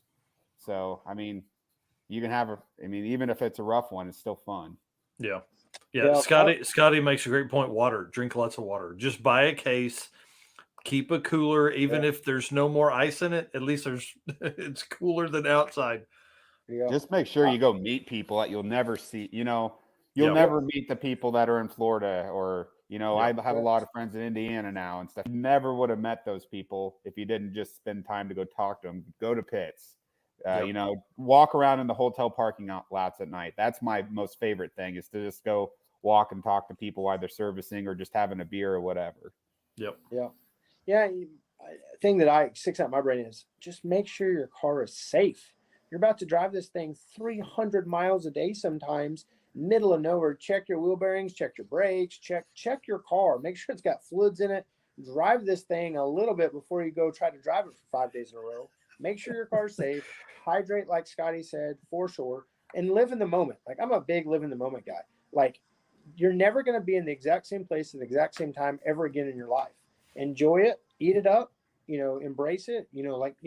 Zach said, meet new people, experience new things, and don't be afraid to talk to people. Get a picture with them, because those are memories that you're going to make along the way you're never going to get to do again. Yep. So a funny story, or as we say here in South Carolina, what had happened was 7 years ago, actually, no, it's 8 years ago, I bought that S10 Blazer, and I've been watching Drag Week. And I was like, I want to go do the street racer class, 850s. Yeah, I can get my truck to 850s. Not a problem. And 7 years went by, and I'm still working on putting my truck. I still haven't done a drag and drive event, and it wasn't even close to having mine ready for drag and drive. So I decided, well, if I can't drag and drive, I'll run a drag and drive. So if you get to the point where, hey, some of us aren't mechanically inclined, some of us don't have the money to pull off building a drag and drive event car, or just whatever life circumstances. Watch your cat. It's going to knock your trophies over. Really? What's that cat's name? Willow. She's new. What is it? Brillo? Willow. Willow. Willow. Gotcha. I may change it to a Brillo because she's rubbing on my nerves right now. There you go. Anyway, but honestly, if you can't chase your dream, reinvent it. I last year I said, screw it. 2 months, with 2 months to go, I picked a date. 2 months out, said I'm going to run a drag and drive event, and I pulled off something. We had to push back the first week that we had planned on it because of rain. With 3 of the 4 days, we're going to get rained out. I pushed it back a week. We lost 6 racers. We had 16, and those 16 had the greatest time of their life. Yeah. Turn around this year, I've had 64 sell out in a month, and I could have probably sold out another 64. Yep. So, hey, sometimes life tells you can't do this. Well, hit it from a different angle. Right. Yeah, I'm with the just get out there and do it. I really feel like we're going to see a huge increase in regional events, weekend style events throughout the next year, which is exciting to me, because I feel like if more people will get their feet wet, we'll end up with more major events. Like, if you think about it, we really don't, there's 5 major events that happen throughout the year. Well, there's 24 NHRA events, like national NHRA events. Like, we're not even close to what we feel like is, over saturation. It's just for us that live in this world, it seems like holy shit, there's always a drag and drive going on. But really, you can say Hot Rod Drag Week at Cars and Coffee, and people don't even know what you're talking about. Yep. If you said drag and drive at Cars, oh yeah, I take this on a drag and drive event, they're like, what is that? Yep. It's I mean, such like, a new idea. I mean, it's not Yep. a new idea, but for the general population, it's a new idea. Yeah. Like Well, I when, mean- when I had mentioned, when I came up with coder, kind of coined the term coder in Yep. Cruis'n, Oklahoma, people are like, you mean you want to drive 200 miles, come back and race it? I go, Yeah. fuck yeah, that's exactly what I mean. And then, they didn't have any clue. They didn't even know that was a thing. I was like, man, Rocky Mountain Race Week, Drag Week, those things inspired me to do what I did because I had so much fun. Like, I don't like going to the track, spending 10 hours making 2 4-second passes. Yeah. Like, you get no seat time. You don't enjoy your car as much as you get in, driving it across country, making memories, and actually getting seat time. Yeah, that's exactly right. And I was just thinking about like the weekend events, $150 entry. Let's say it's a 2-day event. You're getting one hotel room at night, maybe a Friday night hotel if you're going to drive in and it starts early that Saturday morning. Much more cost effective. Yeah, you're going to spend $500. Let's say 500. Well, for me, my wife doesn't do any of this stuff with me, and I welcome that most of the time because it'd just be a struggle, right? She's not a car person. She wouldn't want to work on shit at the side of the road. She wouldn't want to stop and check on everybody, all that kind of stuff. And so you and a buddy, listen, the first year for Rocky Mountain 2.0, I had spent 2 hours total time in my life with my co-pilot. Like that's probably one of the best ways to do it because we had shit to talk about all week long. It was great. Oh yeah. That same way, my first Rocky Mountain Race Week, my good friend now, Landon, we had basically talked on Facebook a few times and his co-pilot dropped out. And I'm like, I'll take off work.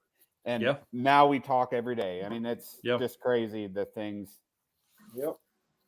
Yeah, I think that's one of the funnest things is to not take it too seriously. But then, for Jared's event, it was the first time I had really bounced around.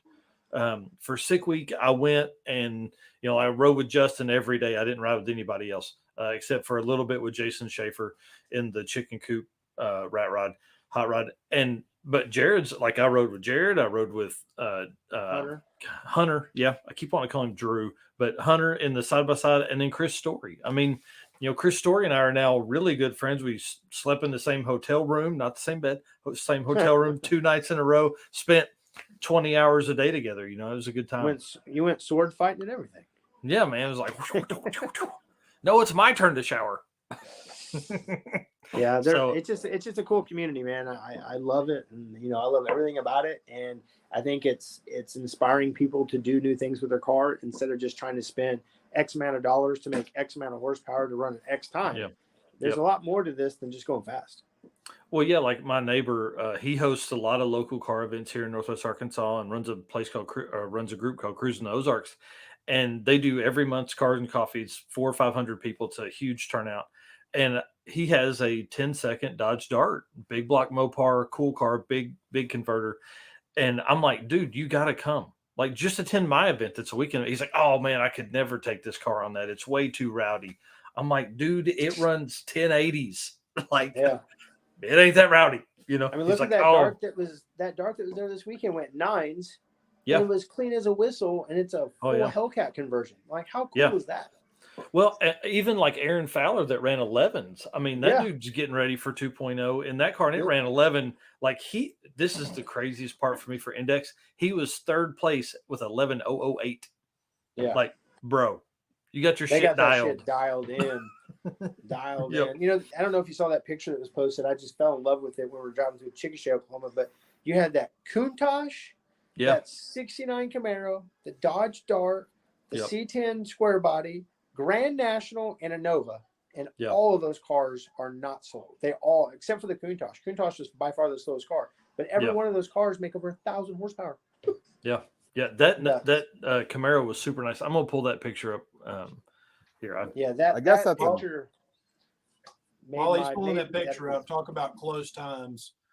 Our first race, one of the trophies we give out is fastest average reaction time. And that's my answer to Tom Bailey's 1 second rule. You know, you only get to turn in one time slip. It's all of it. Your reaction time and your mile an hour and your ET. The fastest average reaction time winner difference between first and second place was 0.0001. That's awesome. We had to triple check the math. I did not believe it the first 2 times. I thought it was a typo. That's wicked. That's a great trophy too. That's really cool. Because it forces you, because since you can only turn in one time slip, it forces you to hit the tree if you want to go after it. What trees do you run at your event? Do you run a pro tree or? Whichever tree that they want. We have one lane for sportsman tree. We have one lane for pro tree.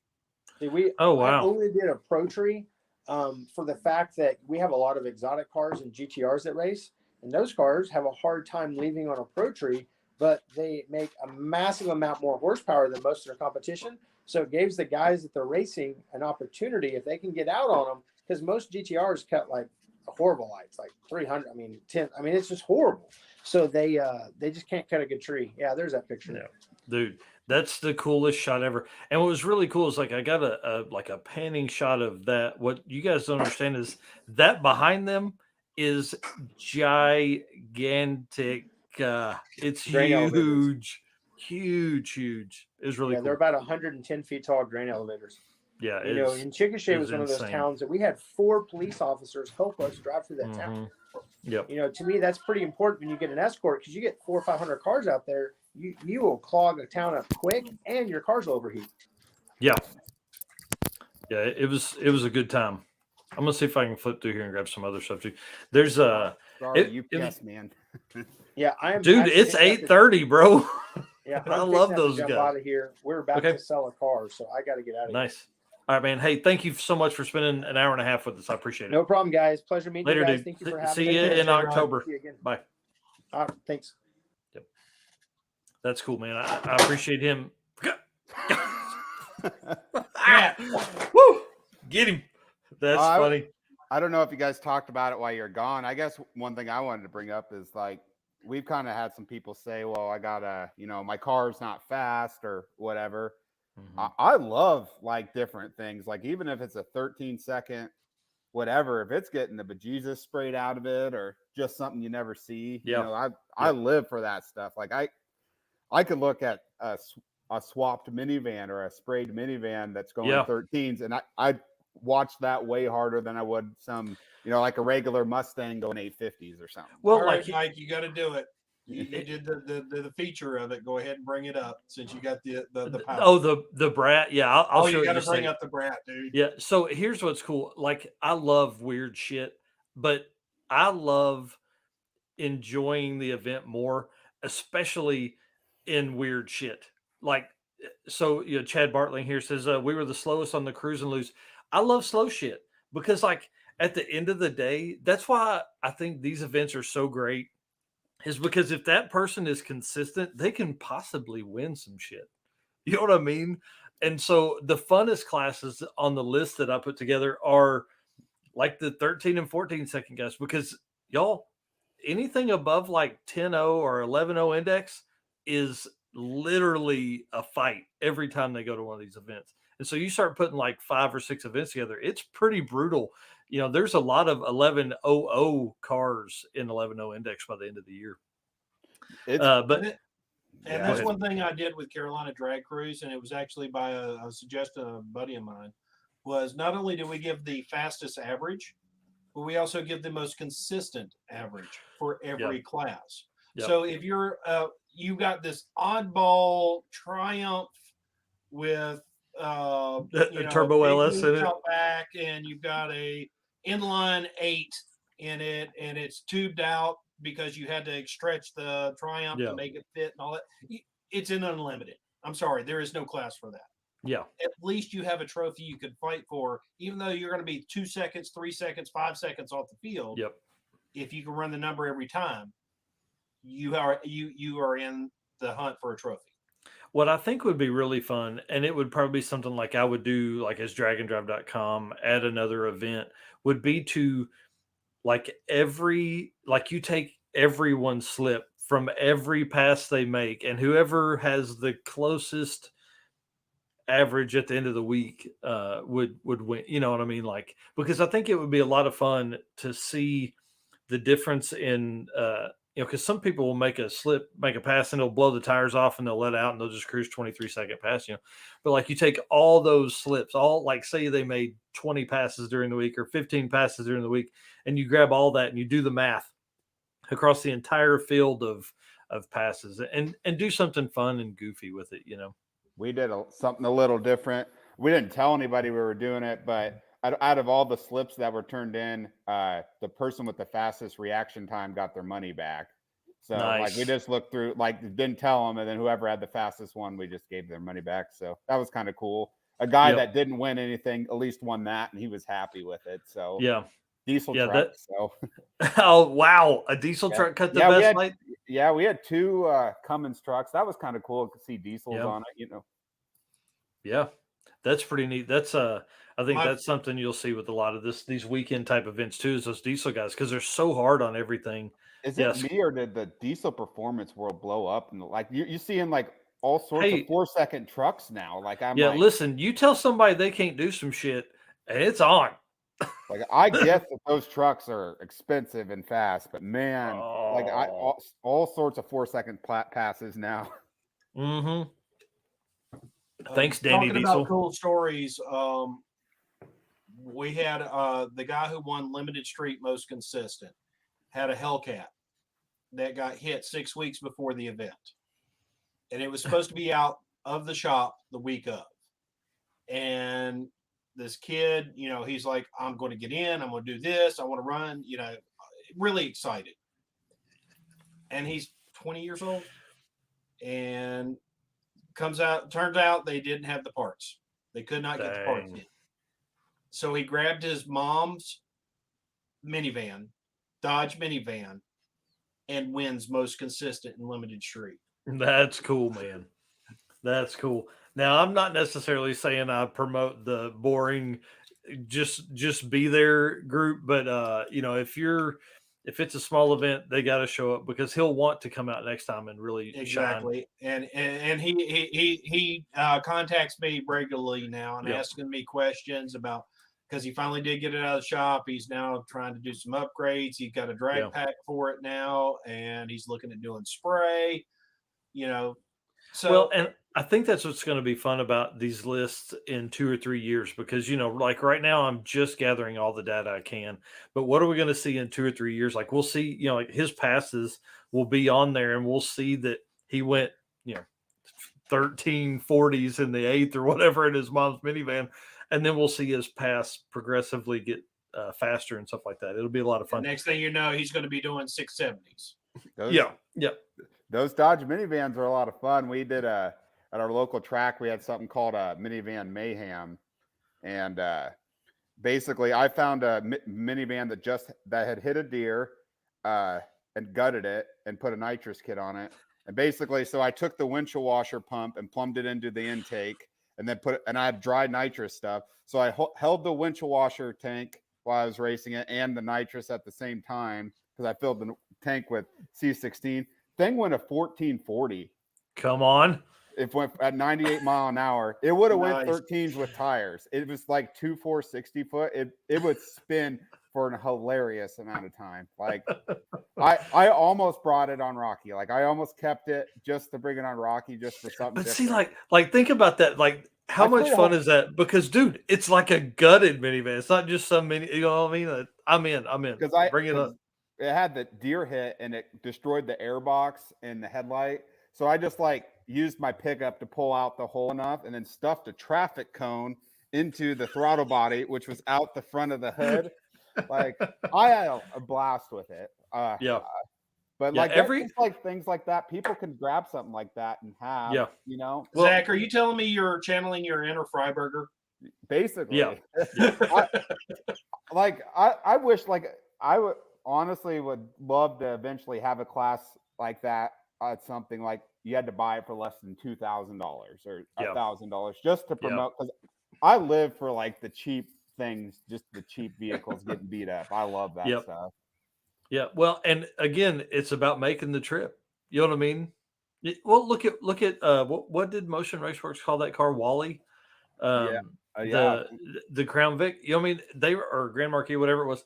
They raced that. I mean, put that car in like the low 12s. Like I was next to him in the cart, like he just killed me. You know, I think it was like maybe not low 12s, but like 12.7 or something like that on like a 200 shot. So the minivan, it was spraying a 150 all night, and I was going to go for a Glory 13. It went so lean on the 200 shot, it basically turned off. It laid over and lost mile an hour when it came in. Yeah, you didn't have enough fuel pump. Yeah, the windshield washer tank ran out. Yeah, we got a real question here. What was the first step you made once you decided to create an event? Ooh. I'll tell my story. So we've ran a charity group called The Circuit for a long time. I don't talk about it much, but we've 10 years of events. The literally first thing I do is message my friend Jonathan Stonecipher. Hey, is this a dumb idea? He says, go for it.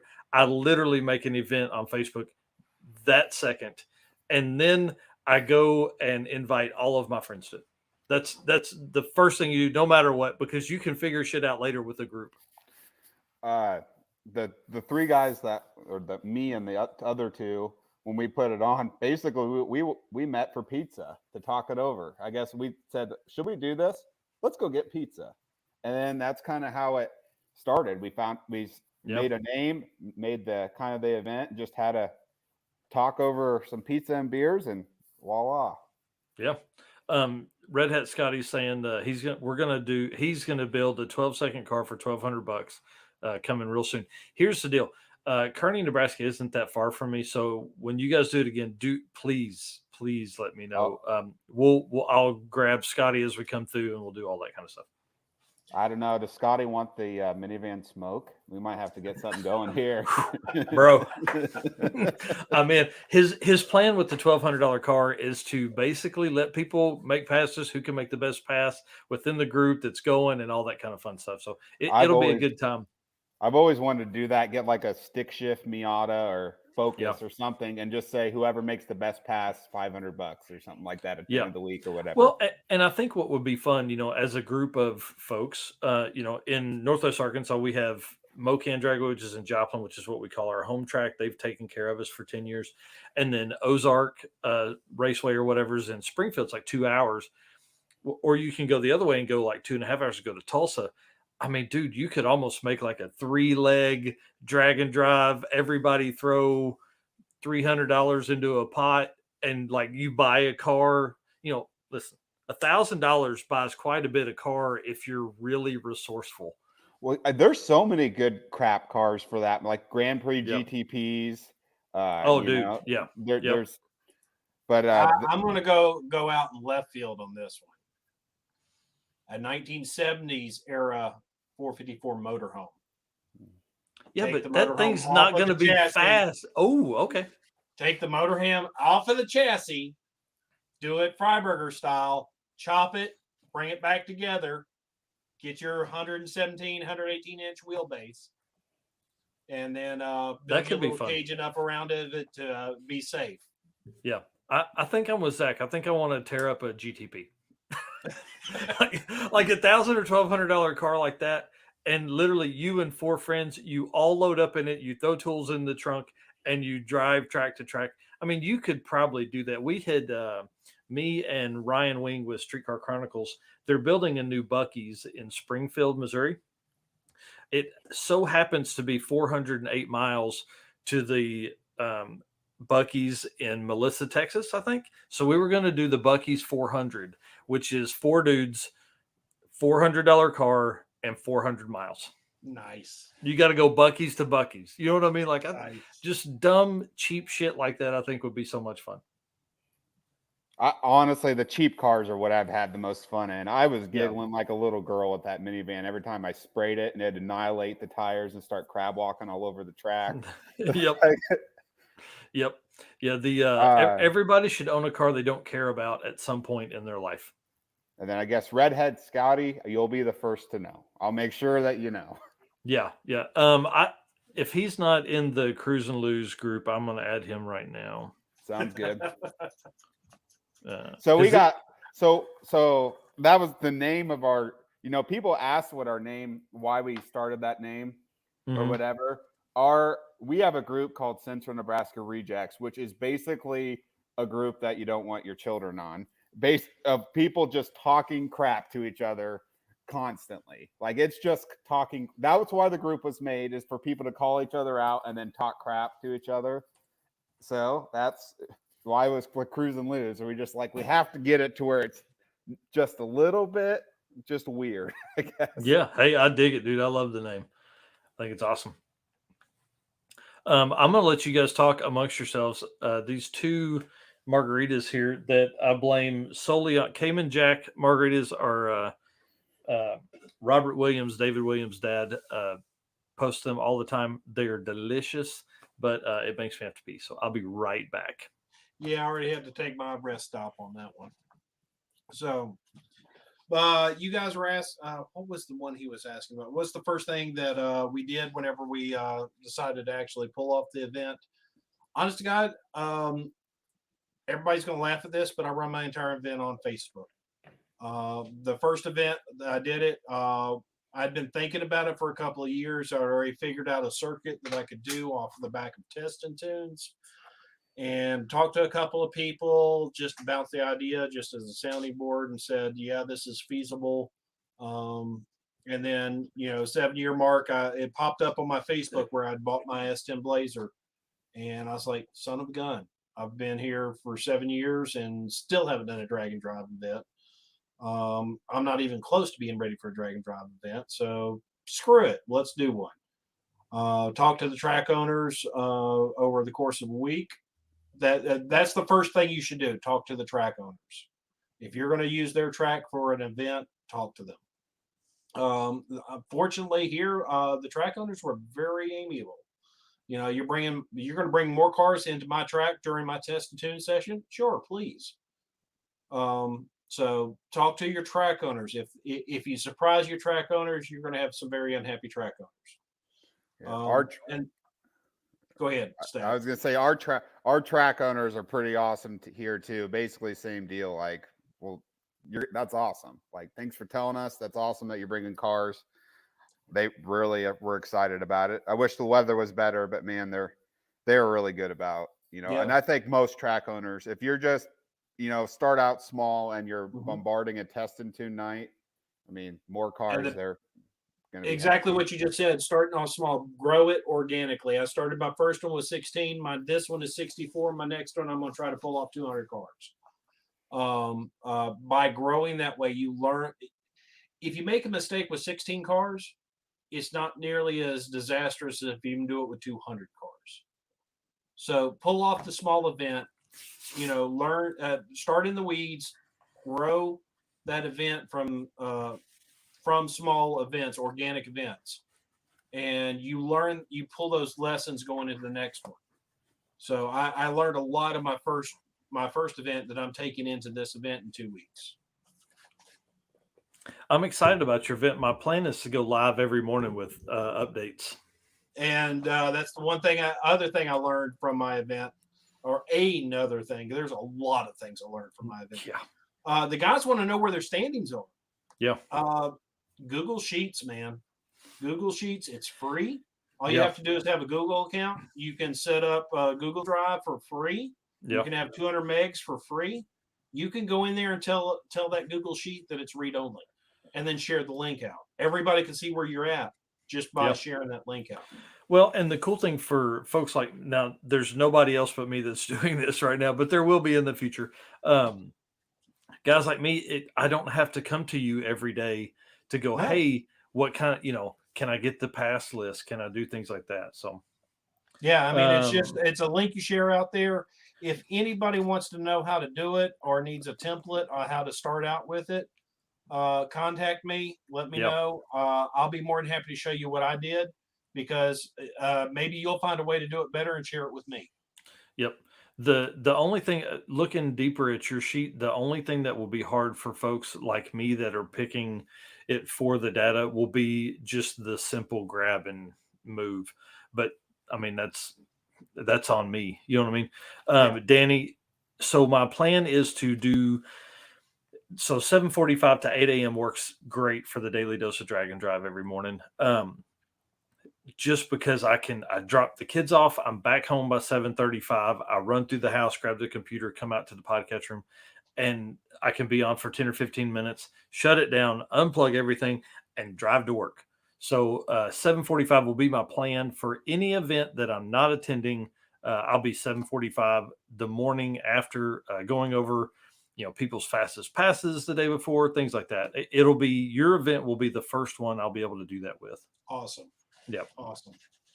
I guess I was going to talk about, since while we're on here, what do you guys do for work?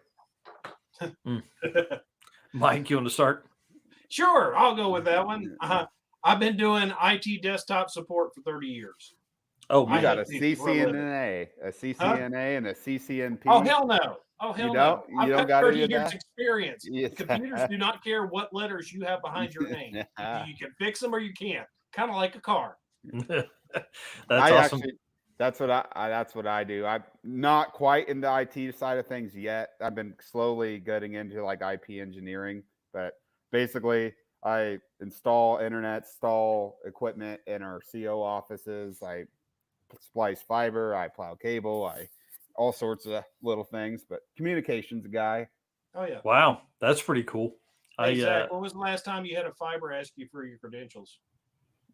Never. that's exactly right. A lot of folks don't know this, but I run the logistics department for a Walmart vendor. It's boring stuff, but it allows me to do all this fun stuff. So it's pretty neat. I track and estimate and provide all this kind of stuff for every Walmart sign below 8 feet. I can tell you what program it was and the tracking number for it and all that kind of stuff. So next time you're in a Walmart store and you see a rollback sign or a everyday low price sign, I can get that for you. I can tell you when that was delivered to the store, who signed for it, and how much all that kind of stuff costs. So it's. But let me guess, you can't change the numbers on it, can you? No, yeah. Darn it! Can't do any of that stuff, but we make sure it gets there. It's me and another guy, and he's my boss, and he actually runs our print shop here locally, and so it's really a lot of stuff on my end to do that. But it allows me a lot of screen time. So if it's a little slow, I can pop over and do some of the drag and drive stuff. So it's pretty fun. Nice. Yeah. So, what was y'all's? Let's run for another 10 or 15 minutes here because I got some questions. So, how long have y'all lived where you live now? 7 years. Worked in the same place 7 years. Lived in the same house 7 years. Dang. 18 years. Nice. Y'all been there a long time. And then let's see. God, I'm trying to remember back like what I would hammer people with. Oh, hey, I forgot to ask these 2 questions about drag and drive stuff. Sorry. I have, it's question mark parking lot parties. And I think Zach answered it earlier with walking around. The great thing about parking lots at hotels at 11:30 at night or midnight or 1 is that everybody else has just done the same thing you have. Yep. So there's a lot of stories that are going around, and it's there's been several times where I've not gotten a video out because I've been in the parking lot till 3:00 in the morning. That's one thing that I kind of miss about the old Rockies. Is when we'd race during the day. The parking lot parties were pretty rowdy at night. I will say, under my event style, where they have to make their passes and then drive to the drop-off location, the drop-off location is the hotel parking lot. The guys were sticking around for an hour to 2 hours, just BSing and talking about everything. That's cool. So with having such short drives, do you guys are you staying at a main hotel? Because they're a central hotel and you just kind of bing, bing, bing, bing, bing back and forth? The first one, it was mostly locals. Okay, this time we've got people who signed up from New York. We had people sign up from Pennsylvania, people from Alabama.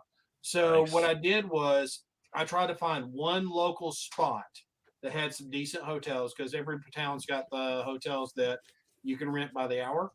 Oh So we yeah. weren't going there, So I got some decent hotels that's right there off of an interstate, so it's easy access on and off with big parking lots with good ratings. So I found 3 hotels, and I said these are my recommended or suggested hotels. You guys get what you want. Yeah. Okay. So, but I'm trying to get everybody to come back to one central location after each race, because that's again the central location between all 4 tracks. Man, that's crazy. You guys have tracks so freaking close. Yeah, they're all 4 tracks are within an hour of each other. That's nuts. Insane. Like, yeah, dude. For me here, like Arkansas will not allow any new racetracks. So we have a track that's like 2 hours south of us. That's 1,000 foot. Mocan, which is an hour and 20 minutes from where I live, and then Springfield's 2 hours. Tulsa's 2 hours. I mean, like it's a whole day to go to the track. Union County from my house, which is pretty close to the central location. I'm 15 minutes from Greer. I'm 45 minutes from Union County. I'm probably 50 minutes from Ware Shoals, and I'm about 45 minutes from Shady Side. Dang, that's crazy. I'm jealous. I'd be Come on broke. now. Water's fun. Oh, dude, it'd be brutal. I'd be like, oh, it's Thursday night. Time to go to the track. Friday night, it's time to go to the track. Saturday, it's time to go to the track. Oh, Yeah. wait. Sunday afternoon, time to go to the track. Yeah, that's crazy, man. I'm jealous. they- That'll be really neat, though. Oh, do they do like do they have like a Tuesday night test and tune? Any of them like to just differentiate themselves, or See, Greer and Shady Side do Thursday nights. Ware Shoals and Union County do Friday night test and tunes. And then Shady Side does during the spring and fall months a Sunday service, which is noon to 5. Wow. I was gonna make a comment on Danny. Is that Fatka or whatever? Uh, His comment about the 2.0 hotels or whatever. Do not cheap out in Pueblo, Colorado. I've done, dude, that's what everybody said. Wendy Martin. man, Oh man. We had some rough ones when we tried to cheap out. I think it was a Super 8. I will never do that again. Yeah. They Brendan said there were Martin, some. Well, and like they said, like they were staying outside all night to make sure shit wasn't getting stolen. Well, John Wishman, the guy, he would wake. He had an alarm 45 minutes. He'd go out and check his car. He didn't sleep the whole night. God, dude, that's wild. Mm. Yeah, Martinez, where do you? Martinez says, "Don't cheap out here either," but we don't know where you live, dude. Tell us where you live. Paul, actually, I worked with Paul for. Oh, okay, so he's out for there. a year, and he's local. Yeah, Don't that's what I'm saying. I didn't do the rent by the hour hotels. I found some decent ones. That's typically a good idea. What else, guys? What hadn't we talked about? Tasty beverage. That was my requested question for the night. Yeah. What's everybody's favorite adult beverage? Yeah, mine would have to be a Mexican beer. But which one? Corona or Modelo? What do you? Well, honestly, Modelo Negra. That is my favorite beer. I like dark beers. Now, I'll drink about any Mexican beer. What I will not do is IPAs. If I want horse piss, I'll go shoot myself. Well, you have to chew. You have to like to chew flowers to drink IPAs. Exactly. Yeah, I can't do it. I like flavored whiskeys and water. Like if I'm gonna go, but I also like going to local breweries and stuff like that. I'm not too picky, but I'm a whiskey water type guy. There you go. My favorite kind of beer though is cold and free. There is that. Yeah, there is absolutely that. Yeah. So piggyback off of my requested question was, can you be bribed with your tasty beverage? For past stuff, no, we don't do none of that bribery. It doesn't matter. I mean, nobody's fast enough. Is that Angry? Oh, Angry Orchard. Angry Orchard, yeah. Angry Orchid. I'm like, God damn, that sounds rough. Zach, what about you? Can you be bribed with your favorite beverage? Oh, I mean, depends what it is, but I had never thought about that. I think you probably can from now on. It'll be like the 24 hours of lemons kind of deal There where you you're like, I don't really fit the rules, but here's Right. a case of beer. Yeah. Yeah. For me, Yeah, I'm going to have to answer that one. Buy me one and find out. Yeah. So that redhead Scotties, that's a bad question because I've had people make their own beer and give it to me, and I highly regretted that choice. Yeah. Yeah. Anytime Yeah. somebody makes their own beer, I'm like, no, you go ahead. It's fine. I'll try the next batch. Oh, There it's you your go. first batch? No, thanks. Yeah. That's funny. Yeah. Looks like Paul says here, tequila. Whew, dude. Hey, Listen, the tequila driver makes you want to and the car do. runs on alcohol. Hey, Yeah, there you looks makes you want to do one of the two F's. One of them's fighting. That's go. there's too many dudes to do the other one. Well, y'all, I want to say thanks for hanging out. I want everybody that's still watching this to know we are still looking for a sponsor, even though we just talked about the two F's of tequila. So we have a ton of really cool stuff coming up Have for you tried this. Patron? Yeah, it's great. We had some Don Julio the other day. It was No, really no, good. I'm talking about as a sponsor. Oh, that would be great. But if Lyle Barnett can't get Yingling Beer to answer his email back, listen, What the hell? there's a problem. That would be something. I like a good Yingling. So Especially after that win at Virginia.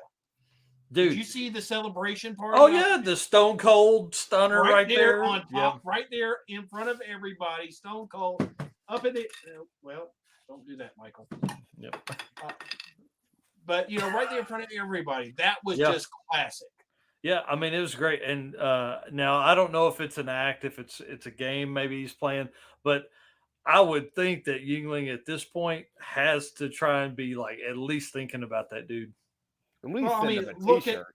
yeah, exactly. Well, they sent him a couple cases of beer for his wedding, so that's they're at least like They're there's got to be some conversation. So well, look at but- Cletus. How long did he court Mountain Dew? oh, a long time, Yeah, time. he finally got it. Finally, after a while, but I mean, he doesn't really post that kind of stuff much anymore.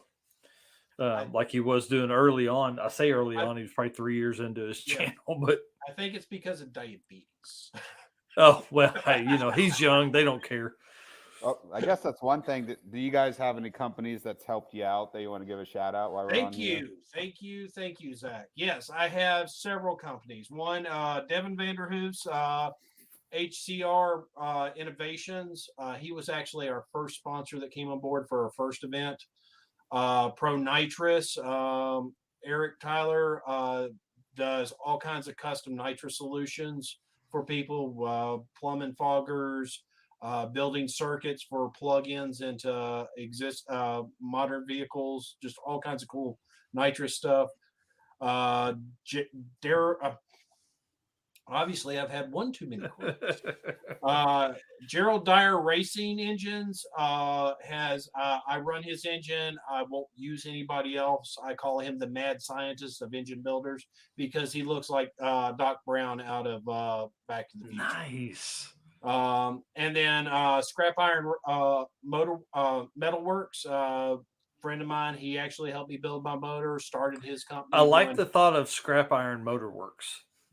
Well, Metalworks. I know. Scrap Iron Motorworks would be good too. Yeah. But he's doing CNC plasma cutout stuff, and he's actually doing our trophies this year. Oh, cool. We're doing metal hanging trophies that are going to be about 8-inch by 12-inch. They're going to be really cool. We'll have some pictures of them. Yeah, that's awesome. Zach? Oh, I guess first one I'm wearing Force Performance. Robert Young of them. He's helped me out a lot with questions and other things. John Wishman, Wishman Performance. He Rocky guy, drag and drive guy. He's helped me out with my engine stuff. And then I'm probably forgetting people, but those are the main two that are my back corner anyways right now. They're always helping me out. That's great. We don't have any sponsors over here on the side. We're looking for them though. Questionable Performance Solutions. Red Hat Scotty is looking to expand. So obviously, if you host an event, I mean, definitely got to hit up Red Hat. Yeah, I think we're $300 is what we did last year. That was cool. Kind of what we did. Yeah, that's awesome. We have options. If you want to just send me money, which I'm definitely not going to turn down, $200. If you want to send us a prize or something you want to donate to a. All right, so I'm trying to get something started. I've got a couple of prizes for this year, but anybody who completes Drag Cruise, their name goes in a hat. Now, I said I don't want to get money involved. That being said, there's some people that are going to be offering some prizes. Anybody who completes Drag Cruise, name goes in the hat. We draw the prizes, kind of like what they did with Sick Week. That way, nobody's chasing money. All you have to do to get a shot at it is just complete. Well, dude, so for Narcoleptic, for Sick Week, we sent $50 and a shirt and stuff. I'll do that for Carolina Drag Cruise. Awesome. To get folks home. You know what I mean? I always feel like Absolutely. $50 in the gas tank now is way different than it was in February. Yeah, but I'll get into the next gas station. Yeah, exactly. Maybe it'll pull their car on the trailer or something like that now. So there you go. Awesome. But I'll do that. Yeah, I'll message you after this, get your address and send over some fun stuff, some decals and things like that. So perfect. And then Scotty said he's been known to hand make some trophies for events. It'd be fun. Scotty won the Spirit of Drag and Drive, obviously at Coder, and I think and he'll correct me here in the comments, but I think he's won that at another event too, and has earned it at every event I've ever attended with him. It's amazing. So, what else, guys? What else should we tell people before we shut this thing down in the next 2 or 3 minutes? I didn't know if people knew when I made the "must be nice" comment about Devin Vanderhoof. That's actually his website name. Oh, I did not know that. It's mustbenice.org or something like that. That's cool. It actually is. That man, and that's perfectly fitting for that dude. So Redhead said, I've sat down across the table in front of him on dinner. He's opinionated, but he's got the experience to back up those opinions. Yeah, I mean, listen, anytime you want to go toe to toe with that dude, like just listen to a couple of the podcasts he's been on, you know. Yeah. But honestly, he's a nice guy. He'll try to help you out where he can, but he also draw that line going, you haven't done your homework. Yeah. And he's blunt enough to tell you, dude, you haven't done your homework. Yeah, he's on with Matt Happel on the Sloppy Mechanics live stream or radio sloppy radio show on Friday night. So I'll be tuning into that. That's always a good time, 3 or 4 hours that they're going to go. So that'll be fun to watch for Devin and them. For Devin to do, but for me to watch and listen to as I drive to Midwest Drags. I had hoped I was going to be flying, but it looks like I'm going to be driving. So I'm going to try and find some folks. If you are anywhere between Northwest Arkansas and Cleves, Ohio, which goes through Indianapolis and all that kind of stuff, hit me up. We will. I'll convoy with you. I'm driving my own car because the flight schedule wasn't conducive with me getting there early enough and leaving late enough, but still, like getting home in time for work on Monday. So it was either I had to leave at like Saturday morning at 7 a.m. and that's not going to work because I got to, break down the stage and stuff like that. Or I was leaving Sunday night at 5 p.m. to be able to afford the flights and make them reasonable. Because I don't have, that long money like some of them guys. Yeah. Here we go. Change jars. Yeah. Jason Simmons says, are the drop-off locations going to be posted or do we find out the route the day of?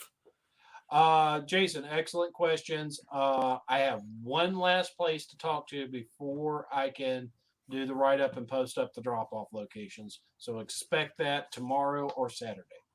Awesome. And so on that, like those guys are going to drop their time slips off or their time, and then those people will send you the pictures or what? Like, how does that work?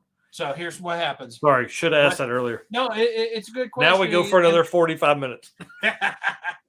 So what happens is once they get to the drag strip and they've teched in, which we're doing a tech party on Wednesday night. So hopefully we can get some of that paperwork out of the way. They show up, they make their passes. Once they have the time slip that they want, they bring it by to the drag cruise booth. We stamp it, we sign it, and then we hand it back to them to take to the drop-off location. At that point, that is when the cruise starts for them. They have to cruise to the drop-off location. My wife will be there with some other support staff, and we'll enter it in. We're going to have 2 monitors this year because this is a lesson learned from last year. We're going to have the person who's turning in the time slip look at the screen when we do the data entry to a second set of eyes to validate the time slip being entered, because that's what cost that guy his trophy until he came back and said, "Hey, can we look at it?" Yeah. Well, it didn't. That guy got the trophy because of that, but it cost the other guy the trophy, and he was excited. But like I said, the guy didn't win it. He said, I didn't win it. It's his. Here you go. So I think that's, again, the Drag and Drive crew are just awesome people. Yeah. But from the time you start your cruise to the time you stop your cruise, that's where you have to do it on your own. You're not allowed to use your trailer. You're not allowed to access tools that are not in the competition vehicle. Yeah, that makes sense. At that point, if you want to load it up on a trailer and haul it home and meet us at the next track, you're welcome to. I will say the vast majority drove. Yeah, I mean, like, it's at that point, it's easier to drive.